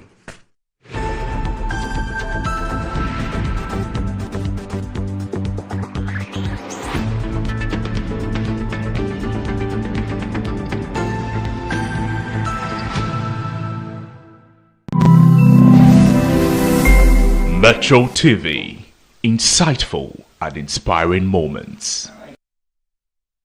The Bible is not a textbook like chemistry textbook. It's a spirit. There are no controversies. Righteousness is defined by God. What he says you are is what you are. There's no teaching in the scriptures that will be left